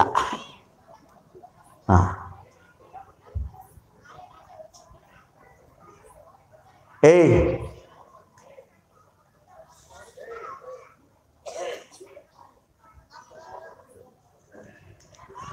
ಏನೂ ಇಲ್ಲ ಖರೆ, ಆದ್ರೆ ಧೈರ್ಯ ಎಷ್ಟು ದೊಡ್ಡದು. ಮನುಷ್ಯನಲ್ಲಿರುವಂತ ಮನುಷ್ಯತ್ವಕ್ಕೆ ಯಾಕೆ ಬೆಲೆ ಬರ್ತದಂದ್ರ, ಆಗ್ಲೇಪ್ಪ ನಾ ಇದ್ದೀನಿ ಮಾಡ್ತೀನಿ ಅನ್ನುವಂತ ಧೈರ್ಯ ತುಂಬೋದೇ ಮನುಷ್ಯತ್ವ. ಆ ಸಂದರ್ಭದೊಳಗ ಈ ಮಾತನ್ನ ಹೇಳಿದ್ರು, ಆದ್ರೆ ಅದನ್ನು ನಡೆಸ್ಕೋಬೇಕಲ್ಲ. ಆ ಕೆಲಸಕ್ಕಾಗಿ ಮುಜಾವರ್ ಭಾಷಾ ಇವರಿಗೆ ಬಹಳ ಆತ್ಮೀಯ. ಹಿಂಗೋ ಅಗಸರು ಭೀಮಶಾ ಬಂದಾನ, ಹಿಂಗ ಅಂತಾನ, ಮತ್ತೆ ಏನಾರ ಅನುಕೂಲ ಮಾಡೋಣ ನೋಡ್ರಿ ಹೆಂಗ ಮಾತಾಡ್ಕೊಂಡ್ರು ಅವ್ರು. ಹಿಂಗ ಅಂದುಗಳೇನೆ ಆ ಭಾಷಾ ಒಂದು ವಿಚಾರವನ್ನ ಇವ್ರ ತಲೆಯೊಳಗೆ ಕೊಡ್ತಾನ. ಏನೋ ಇಲ್ಲ, ಕುಂಬಾರ ಗುರುಬಸಪ್ಪ ಹೊಸದಾಗಿ ರಾಶಿ ಮಾಡ್ಯಾನ, ಒಂದಿಟ್ಟು ಗಂಟದ, ಅವನ್ನ ಕೇಳಮ್ಮಂದ್ರಿ ಇವ್ರು. ಕೊಡ್ಬೇಕಲ್ಲೋ, ನೀ ಕೇಳಪ್ಪ, ಕೊಟ್ಟೆ ಕೊಡ್ತಾರ. ನೋಡ್ರಿ, ಸಂಗನ ಬಸವರು ಹೋಗಿ ಕುಂಬಾರ ಗುರುಬಸಪ್ಪನ ಕೇಳಿದ್ರಂತ, ಹಿಂಗ ಪ್ರಸಂಗ ಬಂದದು. ಯಾಕಾಗಲ್ದು, 5 ಚೀಲ ಸಜ್ಜಿ ತಗೊಂಡು ಹೋಗ್ರಿ ಅಂತಂತ. 5 ಚೀಲ ಸಜ್ಜಿ ತಂದು ಅವತ್ತಿನ ಕಾಲಕ್ಕೆ ಸಜ್ಜಿ ಮಾರಿ ಅದೊಂದಿಟ್ಟು ಗಂಟು ಮಾಡ್ಕೊಂಡ್ರ ಇವನ್ ಲಗ್ನ ಮಾಡಾಕ ಅದಟ್ಟು ಮಾಡ್ಕೊಂಡ್ರ, ಇಲ್ಲಿ ಅವ್ವ ಮನೆಯಾಗ ಹೈನುಗಾರಿಕೆ ಮಾಡಿ ಇಟೀಟ ಉಳಿಸಿ ನೀಲಗಂಗಮ್ಮ ಏನು ಗಂಟು ತೆಗೆದಿಟ್ಟಿದ್ಲು ಅದನ್ನು ಒಂದಿಟ್ಟು ತುಡುಗು ಮಾಡಿದ್ರಂತ. ಒಳ್ಳೇದಕ್ಕೆ ತುಡುಗು ಮಾಡ್ಯಾರ, ಮತ್ತು ಅವರ ತುಡುಗು ಮಾಡ್ಯಾರ, ನಾವು ಮಾಡಬಾರ್ದಂತ ನೀವು ಶುರು ಮಾಡಿರಿ. ಗಾಂಧಿನೂ ತುಡುಗು ಮಾಡಿದ್ದ ಅಪ್ಪನ ಕಿಸೆದನ್ ರೊಕ್ಕ, ಆದ್ರೆ ವ್ಯಸನಕ್ಕೆ ಮಾಡಿದ್ದ ಪರಿವರ್ತನೆಯಾದ ಸತ್ಯ ಹರಿಶ್ಚಂದ್ರ ನಾಟಕ ನೋಡಿದ ಮೇಲೆ ನೋಡ್ರಿ, ಇನ್ನೊಬ್ಬರ ಬದುಕಿನ ಮದುವೆಯ ಕಲ್ಯಾಣಕ್ಕಾಗಿ ಸಂಗನ ಬಸವರು ಅವ್ವ ಕೂಡಿಟ್ಟು ಗುಳ್ಳ್ಯಾನ ಗಂಟು ಹೊಡೆದ್ರು. ಅದೊಂದಿಟ್ಟು ಇದೊಂದಿಟ್ಟು ಕೂಡಿಸಿ ಒಟ್ಟು ಅವನು ಕಲ್ಯಾಣ ಮಾಡಿದ್ರು. ಅವರು ಮಾಡಿದ ಕಲ್ಯಾಣದ ಫಲ ಮುಂದೆ ಅವರ ಬದುಕಿನೊಳಗ ಅದು ಸತ್ಫಲವಾಯ್ತಲ್ಲ, ಇದು ಲೀಲಾ. ನೀನು ಒಳ್ಳೆಯದನ್ನ ಮಾಡಿದಿ ಅಂದ್ರ ಆ ಒಳ್ಳೆಯದಕ್ಕ ಒಳ್ಳೆಯದೇ ನಿನ್ನ ಬದುಕಿಗೆ ಸಿಗ್ತದ. ಅದಕ್ಕೆ ನಮ್ಮ ಹಿರಿಯರು ಒಂದು ಮಾತು ಹೇಳಿದ್ರು, ಏನು ಮಾಡಿದ್ದುಣ್ಣೋ ಮಾರಾಯ. ಸುಮ್ಮನೆ ಅಂದಾರೇನ್? ಮಾಡಿದವರು ಉಣ್ತಾರ, ಮನೆ ತುಂಬ ಕಡಬ ಅಂದಾರ. ಅದು ಇರೋದು, ನೀ ಏನು ಮಾಡ್ತಿ ಅದು ಅಂದಿನ ಫಲಭೋಗ ಕೈಯ ಮೇಲೆ ಅಂತಾನ ಬಸವಣ್ಣ. ನೀನು ಏನು ಮಾಡ್ತಿ ಅದರ ಫಲಭೋಗವನ್ನ ಅಂದಿನ ದಿನವೇ ನೀನು ಅನುಭವಿಸ್ತೀಯ. ಅದು ಬದುಕು. ನೋಡಿ, ಈ ರೀತಿಯೊಳಗ ಸಂಗನ ಬಸವರು ಈ ಥರದ ದಯಾಗುಣದ ಕಾರ್ಯಗಳನ್ನು ಮಾಡ್ತಾ ಮಾಡ್ತಾ ಇರುವಾಗ ಕಿರಾಣಿ ಅಂಗಡಿ ಮಾಡಬೇಕು ಅನ್ನೋದನ್ನು ಮನಸ್ಸಿನಾಗ ತುಂಬಿಕೊಂಡ್ರು. ನಮ್ಮ DVG ಅವರು ಬಹಳ ಚೆನ್ನಾಗಿ ಒಂದು ಮಾತನ್ನು ಹೇಳ್ತಾರೆ, ಇರುವ ಕೆಲಸವ ಮಾಡು ಕಿರಿದೆನದೆ. ಅದು ಯಾವುದು ಸಿಗ್ತದ ಆ ಪ್ರಸಂಗವನ್ನ ಬಳಸ್ಕೊಂಡು ಅದನ್ನು ದೊಡ್ಡದು ಸಣ್ಣದು ಅನ್ನಕ್ಕೆ ಹೋಗಬೇಡ. ಏನಾದ್ರೂ ಮಾಡು, ಮಾಡುವ ಸಲುವಾಗಿನೇ ಜಗತ್ತಿಗೆ ಬಂದೀಯ. ಮಾಡದೆ ಮೈಗಳ್ಳನಾಗಬೇಡ. ಮೈಗಳ್ಳನಾಗಿ ಉಣ್ಣುವ ವ್ಯವಸ್ಥೆ ಈ ಸೃಷ್ಟಿಯೊಳಗ ಇಲ್ಲವೇ ಇಲ್ಲ. ಕಾಯಕ ಮಾಡಲೇಬೇಕು. ಕಾಯಕವೇ ಕೈಲಾಸ ಅಂತ ಕರೆದ ಡಾಕ್ಟರ್ ಸಿದ್ದಯ್ಯ ಪುರಾಣಿಕರು ಬರೀತಾರ, ತಮ್ಮ ಸಾಹಿತ್ಯದೊಳಗೆ ಬಹಳ ಚಲೋ ಮಾತು ಬರೀತಾರ. ಯಾರು ನಿನ್ನ ನಾಯಕ, ಯಾರು ನಿನ್ನ ನಾಯಕ, ಯಾರು ನಿನ್ನ ನಾಯಕ ಎಂದು ಕೇಳುವರಯ್ಯ ಈ ಜಗದ ಜನಗಳು. ವಚನದೊಳಗೆ ಬರ್ದಾರ. ನಾಯಕ ಅಂದ್ರೆ ಲೀಡರ್. ಯಾರ್ರೀ ನಿಮ್ಮ ಲೀಡ್ರು? ಯಡಿಯೂರಪ್ಪನೋ, ಏನು ಕುಮಾರಸ್ವಾಮಿನೋ, ಏನು ಸಿದ್ದರಾಮಯ್ಯನೋ? ಈಗಿನ ಕಾಲದಾಗ ನಾವು ಮಾತಾಡ್ತೀವಲ್ಲ, ಅವರು ಬರೀತಾರ ವಚನದೊಳಗ, ಯಾರು ನಿನ್ನ ನಾಯಕ, ಯಾರು ನಿನ್ನ ನಾಯಕ, ಯಾರು ನಿನ್ನ ನಾಯಕ ಎಂದು ಕೇಳುವರಯ್ಯ ಈ ಜಗದ ಜನಗಳು. ಕೇಳುವವರಿಗೆ ಹೇಳುವೆನಯ್ಯ, ಕಾಯಕವೇ ನನ್ನ ನಾಯಕ ಎಂದು. ನಮಗ ನಾಯಕ ಯಾರು ಅಂದ್ರೆ ನಮ್ಮ ಕಾಯಕವೇ ನಮಗ ನಾಯಕನಾಗಬೇಕು. ನಮ್ಮ ಉದ್ಯೋಗವೇ, ನಮ್ಮ ವ್ಯವಹಾರವೇ ನಮಗೆ ಲೀಡರ್ ಆಗಬೇಕು. ಅಂದ್ರ ನಮ್ಮ ಮನೆತನಗಳು, ಸಂಸಾರಗಳು, ಬದುಕುಗಳು ಉದ್ಧಾರ ಆಗ್ತಾವ. ಆ ನಾಯಕರನ್ನ ನಂಬಿ ಇವರು ಖಳನಾಯಕರಾಗ್ತಾರೆ. ವಿಚಾರ ಮಾಡುವಂತ ಮಾತುಗಳು. ಅದಕ್ಕಾಗಿ ಅವರು ಬರೆದ್ರು, ಇರುವ ಕೆಲಸವ ಮಾಡು ಕಿರಿದೆನದೆ ಮನವಿಟ್ಟು. ಮನವಿಟ್ಟು ಮಾಡು. ಆ ಮನಸ್ಸು ಬಂತು ಇವರಿಗೆ. ಮುಂದುವರಿತಾ ಹೇಳ್ತಾನೆ ಆ ಪುಣ್ಯಾತ್ಮ, ದೊರೆತುದ ಹಸಾದವೆಂದುಣ್ಣು ಗೊಣಗಿಡದೆ. ಏನು ದೊರೀತದ ಜೀವನದೊಳಗ ಅದು ಶಿವ ಕೊಟ್ಟ ಪ್ರಸಾದ ಅಂತ ತಿಳ್ಕೊಂಡು ಆನಂದದಿಂದ ಅನುಭವಿಸು. ಅವ್ರದ್ದು ಹಂಗದ, ಇವ್ರದ್ದು ಹಿಂಗದ, ಇದನ್ನು ತಲೆ ಕೆಡಿಸ್ಕೋಬೇಡ. ಅವ್ರದ್ದು ಅವರಿಂದ, ನಿನ್ನಿಂದ ಬಹಳ ಚಲೋ ಇರ್ತಿ ನೀನು.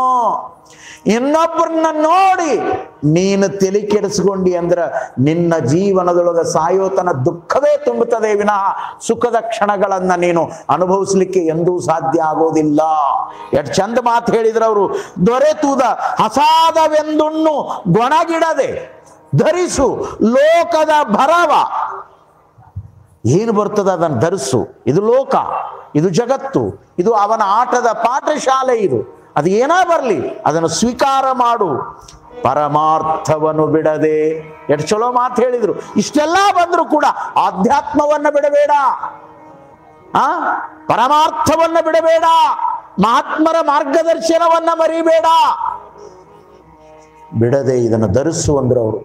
ಮುಂದೊಂದು ಕೊನೆಗೊಂದು ಚಲೋ ಮಾತು ಹೇಳ್ತಾರೆ, ಹೊರಡು ಕರೆ ಬರಲ್. ಅವನ ಕರೆ ಎಂದು ಬರ್ತದ ಅವತ್ತು, ಹೊರಡಪ್ಪ ಮುಗಿತು ನಿನ್ನ ಜೀವನದ ಯಾತ್ರೆ, ಹೊರಡು ಕರೆ ಬರಲ್ ಮಂಕುತಿಮ್ಮ, ಅಂದು ಮುಗಿದು ಹೋಗ್ತದೆ ನಿನ್ನ ಬದುಕು, ಆರಾಮ ಹೋಗು ಅಂತ ಹೇಳಿದ್ರಲ್ಲ. ಆ ಅರಿವಿನ ಎಚ್ಚರಿಕೆಯಲ್ಲಿ ಸಂಗನ ಬಸವರು ನೋಡಿ, ಕಿರಾಣಿ ಮಾಡಬೇಕು, ಬೇಕಲ್ಲ ಬಂಡವಾಳ. ಅಂದಿನ ದಿನಮಾನದೊಳಗೆ ಆ ಕಿರಾಣಿ ಅಂಗಡಿ ಪ್ರಾರಂಭ ಮಾಡಾಕ ಬೇಕಾಗಿತ್ತು ಲಕ್ಷ ಅಲ್ಲ, 1000 ಅಲ್ಲ, ಸುಮ್ಮ ಒಂದು 200 ರೂಪಾಯಿ ಬೇಕಿತ್ತಷ್ಟ. ಅದಕ್ಕೂ ಇಲ್ಲ. ಯಾರನ್ನ ಕೇಳೋದು, ಯಾರನ್ನ ಬೇಡೋದು? ಸ್ವಾಭಿಮಾನಿ ಸಂಗನ ಬಸವರು ಯಾರ ಮುಂದೆ ಹೇಳ್ಕೊಳ್ಳೋದು, ಯಾರ ಕಡೆ ಇಸ್ಕೊಳ್ಳೋದು? ಸಹಕಾರ ಮಾಡೋರು ಬೇಕಲ್ಲ. ಮನೆತನದ ಜವಾಬ್ದಾರಿಯನ್ನು ಮುಂದುವರೆಸಾಕ ಇದನ್ನು ಮಾಡಬೇಕು ಅಂತ ತಿಳ್ಕೊಂಡು ವಿಚಾರ ಮಾಡಿ ನೋಡಿ. ಅವತ್ತಿನ ದಿನಮಾನದೊಳಗ ವೀರಪ್ಪನವರಿಗೆ ವೃದ್ಧಾಪ್ಯ ಬಂದಿತ್ತು. ಮನೆಯೊಳಗ ತಾಯಿ ದುಡಿದು ದುಡಿದು ಮೆತ್ತಗಾಗಿದ್ರು. ಮನೆಯೊಳಗಿರುವಂತ ಸಹೋದರ ಸಹೋದರಿಯರು ಇದರೆಲ್ಲದರ ಹೊಣೆಯನ್ನ ಒಂದಿಟ್ಟು ಹಗರು ಮಾಡ್ಕೋಬೇಕು ಅಂತೇಳಿ ಆಲೋಚನೆ ಮಾಡೋದ್ರೊಳಗಾಗಿನೇ ರಾಂಪುರಕ್ಕ ಒಬ್ಬ ಗ್ರಾಮ ಸೇವಕರು ನೌಕರಿ ಮಾಡುವ ಸಲುವಾಗಿ ಆ ಸೇವೆಗಾಗಿ ಬಂದಿದ್ರು. ಅವರು ಯಾರು ಅಂದ್ರ ಶ್ರೀ ಸಿದ್ದರಾಮಪ್ಪ ಪಾಟೀಲ್ ಅವರ ಧರ್ಮಪತ್ನಿಯಾಗಿರುವಂತ ಮಾಂತಮ್ಮ. ಇವರು ಹೊಸದಾಗಿ ಬಂದಾಗ ನೋಡಿ ಸಂದರ್ಭಗಳು ಹೆಂಗಿರ್ತಾವ. ನಮ್ಮ ಸಂಗನ ಬಸವರೇ ಅವರಿಗೆ ಮನೆ ಹುಡುಕಿ ಬಾಡಿಗೆ ಮನೆ ವ್ಯವಸ್ಥೆ ಮಾಡಿ ಅವ್ರಿಗೆ ಏನೇನು ಅನುಕೂಲ ಬೇಕು ಅದಕ್ಕೆಲ್ಲ ಇವರೇ ಸಹಕಾರ ಮಾಡಿದ್ರಂತ. ಹಂಗಾಗಿ ಅವ್ರ ಬಗ್ಗೆ ಅವರಿಗೆ ಒಂದು ವಿಶೇಷವಾದ ಪ್ರೀತಿ ಬಂತು. ಇವರು ಮೇಲಿಂದ ಮೇಲೆ ಅವ್ರ ಮನೆಗೆ ಹೋಗ್ತಿದ್ರು, ಬರ್ತಿದ್ರು, ಅವ್ರ ಯೋಗಕ್ಷೇಮ ಕೇಳ್ತಿದ್ರು. ನೋಡಿ ಜೀವನ ಅನ್ನೋದು ಎಷ್ಟು ಮಜಾ ಇರ್ತದೆ, ಚಂದ ಬಳಸ್ಕೊಂಡ್ರೆ ಎಷ್ಟು ಆನಂದ ಇರ್ತದೆ. ಇವೆಲ್ಲ ಜೀವನಕ್ಕೆ ಪಾಠಗಳು. ಮಾಂತಮ್ಮನ ಕಿವಿಗೆ ಬಿದ್ದಾಗ ಮಾಂತಮ್ಮನವರು ವಿಚಾರ ಮಾಡಿದ್ರಂತ, ನಮ್ಮನ್ನು ಕೇಳಿದ್ರೆ ನಾವು ಕೊಡ್ತಿದ್ವಿ, ಸ್ವಾಭಿಮಾನಿ ಸಂಗನ ಬಸವ ಕೇಳಲಿಲ್ಲಲ್ಲ ಅಂತ ತಿಳ್ಕೊಂಡು ಅವರ ಮನೆಯಾಗ ಹಿರಿಯಾಗ ಹೇಳಿ 200 ರೂಪಾಯಿ ತಯಾರು ಮಾಡಿ ಇಟ್ಕೊಂಡು ಕೂತ್ರಂತ ಕೊಡಾಕ. ಸಂಗನ ಬಸವರನ್ನ ಕರೆಸಿ, ಏನೋ ಕಿರಾಣಿ ಮಾಡ್ಬೇಕಂತ ಮಾಡಿರಿ, ತಗೋರಿ ಇದೊಂದು 200. ಬೇಡ ಬೇಡ ಅಂದ್ರಿ ಇವರು. ಆವಾಗ ನಮ್ಮ ಸಿದ್ದರಾಮಪ್ಪ ಪಾಟೀಲ್ರು ಅವರು ಒಂದು ಮಾತು ಹೇಳ್ತಾರ, ಇದನ್ನ ಹಂಗ ತಗೋಬೇಡ್ರಿ, ಸಾಲ ಅಂತ ತಗೋರಿ, ನಿಮಗೆ ಎಂದು ತೀರಿಸು ಮನಸ್ಸು ಬರ್ತದ ಅಂದ ತೀರಿಸ್ರಿ ಅಂತ ಕೊಟ್ರಂತ. ಆ 200 ರೂಪಾಯಿ ತಗೊಂಡು ಸಂಗನ ಬಸವರು ಇದೇ ರಾಂಪುರದೊಳಗ ಕಿರಾಣಿ ಅಂಗಡಿ ಶುರು ಮಾಡ್ತಾರೆ. ನೋಡಿ ಅವರ ಬದುಕಿನೊಳಗೆ ಮಹಾತ್ಮರಾಗುವಂತ ಸಾಧನೆಗಳಿಗೆ ಒಂದೊಂದೇ ಹೆಜ್ಜೆಗಳು ಮೆಟ್ಟಿಲುಗಳು. ಒಮ್ಮಕ್ಕಳ ಎಲ್ಲರೂ ದೊಡ್ಡವರಾಗಿ ನಿಲ್ಲೋದಿಲ್ಲ, ಅದು ಜೀವನದ ವಿಕಾಸ ಸಿದ್ಧಾಂತ. ನೋಡಿ ಎಷ್ಟು ಜಾಣರಿದ್ರು ಅವ್ರನ್ನಕ್ಕೆ ಒಂದು ಮಾತು ಹೇಳ್ತೀನಿ ನಿಮಗ. ಇವತ್ತು ರಾಂಪುರದೊಳಗೆ ಒಂದು ಕಿರಾಣಿ ಅಂಗಡಿ ನಾನು ಆರಂಭ ಮಾಡ್ತೀನಿ ಅಂದ್ರ ಇಲ್ಲೇ ಪಕ್ಕದಲ್ಲಿ 6 ಕಿಲೋಮೀಟರ್ನೊಳಗ ಸಿಂದಗಿ ಪಟ್ಟಣ ಅದ, ಅಲ್ಲಿ ಬೇಕಾದಷ್ಟು ಅಂಗಡಿಗಳದಾವ. ಹಳ್ಳಿಯೊಳಗಿರುವಂತಹ ಜನಗಳು ಅಲ್ಲಿ ಹೋಗಿ ಎಲ್ಲದನ್ನು ತರ್ತಿರ್ತಾರೆ. ಸಿಂದಗಿಗಿಂತಲೂ ಕೂಡ ಒಂದು 4 ಕಡಿಮೆ ದರದೊಳಗೆ ನಾನು ಮಾಲನ್ನು ಕೊಡಬೇಕು. ಇದಕ್ಕಾಗಿ ಏನು ಮಾಡಬೇಕು ವಿಚಾರ ಮಾಡಿ ಸ್ವತಃ ಸೊಲ್ಲಾಪುರಕ್ಕೆ ಹೋಗಿ ಮಾಲ್ ತರ್ತಿದ್ರಂತ. ಎಷ್ಟು ಬುದ್ಧಿವಂತಿಕೆ, ಎಷ್ಟು ಜ್ಞಾನ. ಯಾಕೆ ಅಲ್ಲಿ ಹೋಲ್ಸೇಲ್ ಸಿಗುವಂತ ಸೊಲ್ಲಾಪುರದ ಕಿರಾಣಿ ವಸ್ತುಗಳನ್ನು ತಂದು ಇಲ್ಲಿಟ್ರ ಅಲ್ಲಿಕ್ಕಿಂತ 10 ಪೈಸೆ 15 ಪೈಸೆ ಕಡಿಮೆ ಕೊಡುವುದನ್ನ ನೋಡಿ ಜನಗಳು ಇಲ್ಲಿ ಖರೀದಿ ಮಾಡಕ್ ಬರ್ತಿದ್ರು. ಕಿರಾಣಿ ಅಂಗಡಿ ಬಹಳ ಚಲೋ ನಡೀತು. ಒಂದಿಷ್ಟು ಬದುಕಿಗೆ ಅನುಕೂಲ ಆಗಕ್ಕೆ ಶುರುವಾಯಿತು, ಒಂದಿಟ್ಟು ಗಂಜಿಗೆ ಅನುಕೂಲ ಆಯಿತು, ಒಂದಿಟ್ಟು ಬಟ್ಟಿ ಬರಿಗೆ ಅನುಕೂಲ ಆಯಿತು. ದೊಡ್ಡ ಮನೆತನದ ಸಂಸಾರದ ಜವಾಬ್ದಾರಿಗೆ ಇವರು ಹೆಗಲುಗೊಟ್ಟು ಆ ಸಂಸಾರದ ರಥವನ್ನ ಎಳ್ಕೋತ ಹೊಂಟ್ರು. ಒಂದು ಮಾತು ಈ ಪ್ರಸಂಗದೊಳಗೆ ನಿಮಗೆ ಹೇಳ್ತೀನಿ ನೋಡಿ.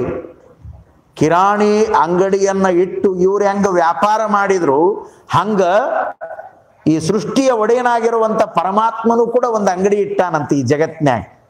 ಇದನ್ನ ನಾವು ಹೇಳೋದಿಲ್ಲ, 12ನೇ ಶತಮಾನದ ಬಸವಣ್ಣನವ್ರು ಹೇಳ್ತಾರೆ. ಧರೆಯ ಮೇಲೊಂದು ಹಿರಿದಪ್ಪ ಅಂಗಡಿಯ ನಿಕ್ಕಿ ಹರದ ಕುಳ್ಳಿರ್ದ ನಮ್ಮ ಮಹಾದೇವ ಶೆಟ್ಟಿ.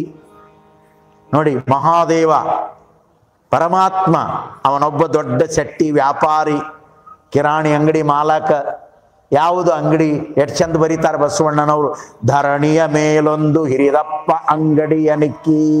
ಈ ಪ್ರಪಂಚ ಅನ್ನುವಂತ ಈ ಭೂಮಿಯ ಮೇಲೆ ಬಹಳ ದೊಡ್ಡ ಅಂಗಡಿ ಇಟ್ಟಾನವ. ಏನೆಲ್ಲ ಸಿಗ್ತದೆ ಈ ಅಂಗಡಿಯೊಳಗ, ಇಂಥದ್ದು ಸಿಗೋದಿಲ್ಲ ಅಂತ ಇಲ್ಲವೇ ಇಲ್ಲ. ಎಷ್ಟು ಚಂದ ಬರೀತಾರೆ ಬಸವಣ್ಣನವರು. ಹಿರಿದಪ್ಪ ಅಂಗಡಿಯ ನಿಕ್ಕಿ ಹರದ ಕುಳ್ಳಿರ್ದ. ಹರದ ಅಂದ್ರೆ ವ್ಯಾಪಾರಿ, ಹರದ ಅಂದ್ರೆ ವ್ಯಾಪಾರಿ. ಅವನ ಹೆಸರೇನು ಅಂದ್ರೆ ಮಹಾದೇವ ಶೆಟ್ಟಿ ಪರಮಾತ್ಮ ಶಿವ, ಜಗದೊಡೆಯ, ಸೃಷ್ಟಿಕರ್ತ, ಭಗವಾನ್. ನೋಡಿ, ಮಹಾದೇವ ಶೆಟ್ಟಿ. ಅವನ ವ್ಯಾಪಾರ ಹೆಂಗದ ಅಂದ್ರ ಒಮ್ಮನವಾದರೆ ನುಡಿವ, ಇಮ್ಮನವಾದರೆ ನುಡಿಯ. ಅವನು ಕೂಡ ವ್ಯವಹಾರ ಮಾಡ್ಬೇಕಂದ್ರ ಒಂದ ಮನಸ್ಸಿನ ವ್ಯವಹಾರ ಮಾಡಬೇಕು. ಎರಡು ಮನಸ್ಸಿನ ಗದ್ದಲದ ವ್ಯವಹಾರ ಮಾಡಿದ್ರ ಅವನೊಂದು ವ್ಯಾಪಾರ ನಡೆಯಂಗಿಲ್ಲ. ಒಳಗೊಂದು ಹೊರಗೊಂದು ನಡೆಯಂಗಿಲ್ಲ. ಇಮ್ಮನ ಅಂದ್ರ ಹೊರಗ ತೋರಿಕಿಗೊಂದು ಬ್ಯಾರೆ, ಒಳಗೊಂದು ಬ್ಯಾರೆ. ಮನವರಿಯದ ಕಳ್ಳತನವಿಲ್ಲವಲ್ಲ. ನೋಡಿ, ಒಮ್ಮನವಾದರೆ ನುಡಿವ, ಇಮ್ಮನವಾದರೆ ನುಡಿಯ. ಕಾಣೆಯ ಸೋಲ ಅರ್ಧಗಾಣೆಯ ಗೆಲ್ಲ, ಜಾಣ ನೋಡುವ ನಮ್ಮ ಕೂಡಲ ಸಂಗಮ ದೇವ. ಏನು ಬರೀತಾರ ಬಸವಣ್ಣನವರು. ಆ ಪರಮಾತ್ಮನ ಮರ್ತ್ಯದ ಅಂಗಡಿಯೊಳಗ ನಮ್ಮ ಸಂಗನ ಬಸವರು ಕೂಡ ಒಂದು ಅಂಗಡಿಯನ್ನಿಟ್ರು. ಅಂಗಡಿಯ ಜೊತೆಗೆ ಬದುಕಿನ ವ್ಯವಹಾರದ ಸೂತ್ರ ಅವರೊಳಗೆ ಎಷ್ಟು ಸೂಕ್ಷ್ಮ ಇತ್ತು ಅಂದ್ರೆ ನೋಡಿ, ನಮ್ಮ ಜನರಿಗೆ 10 ಪೈಸೆ ಕಡಿಮೆ ಆದ್ರೆ ಸಾಕು, ಬಡವರಿಗೆ ಅನುಕೂಲ ಆದ್ರೆ ಸಾಕು, ಬಾಳುವವರಿಗೆ ಅನುಕೂಲ ಆದ್ರೆ ಸಾಕು, ನಮ್ಮ ರೈತರಿಗೆ ಅನುಕೂಲ ಆದ್ರೆ ಸಾಕು ಅಂತ ಅಂದಿನ ದಿನಮಾನದೊಳಗ ಇಷ್ಟು ಸೂಕ್ಷ್ಮ ವಿಚಾರ ಮಾಡಿ ತಮಗೆ ದಣವಾದ್ರೂ ಅಡ್ಡಿ ಇಲ್ಲ ಸೊಲ್ಲಾಪುರದಿಂದ ಮಾಲ ತಂದು ಕಿರಾಣಿ ಅಂಗಡಿ ನಡೆಸಿದ ಪುಣ್ಯಾತ್ಮ ಅಂದ್ರೆ ಎಷ್ಟು ದೊಡ್ಡ ಗುಣದ ಮಹಾನುಭಾವರಾಗಿದ್ರು ಸಂಗನ ಬಸವರು ಅನ್ನೋದನ್ನು ನಾವು ತಿಳ್ಕೋಬೇಕು. ಇಂಥ ಸಂಗನ ಬಸವರ ಬದುಕಿನೊಳಗ ಮುಂದೆ ಬಹಳ ಸುಂದರವಾದ ಪ್ರಸಂಗ ಬರ್ತದೆ.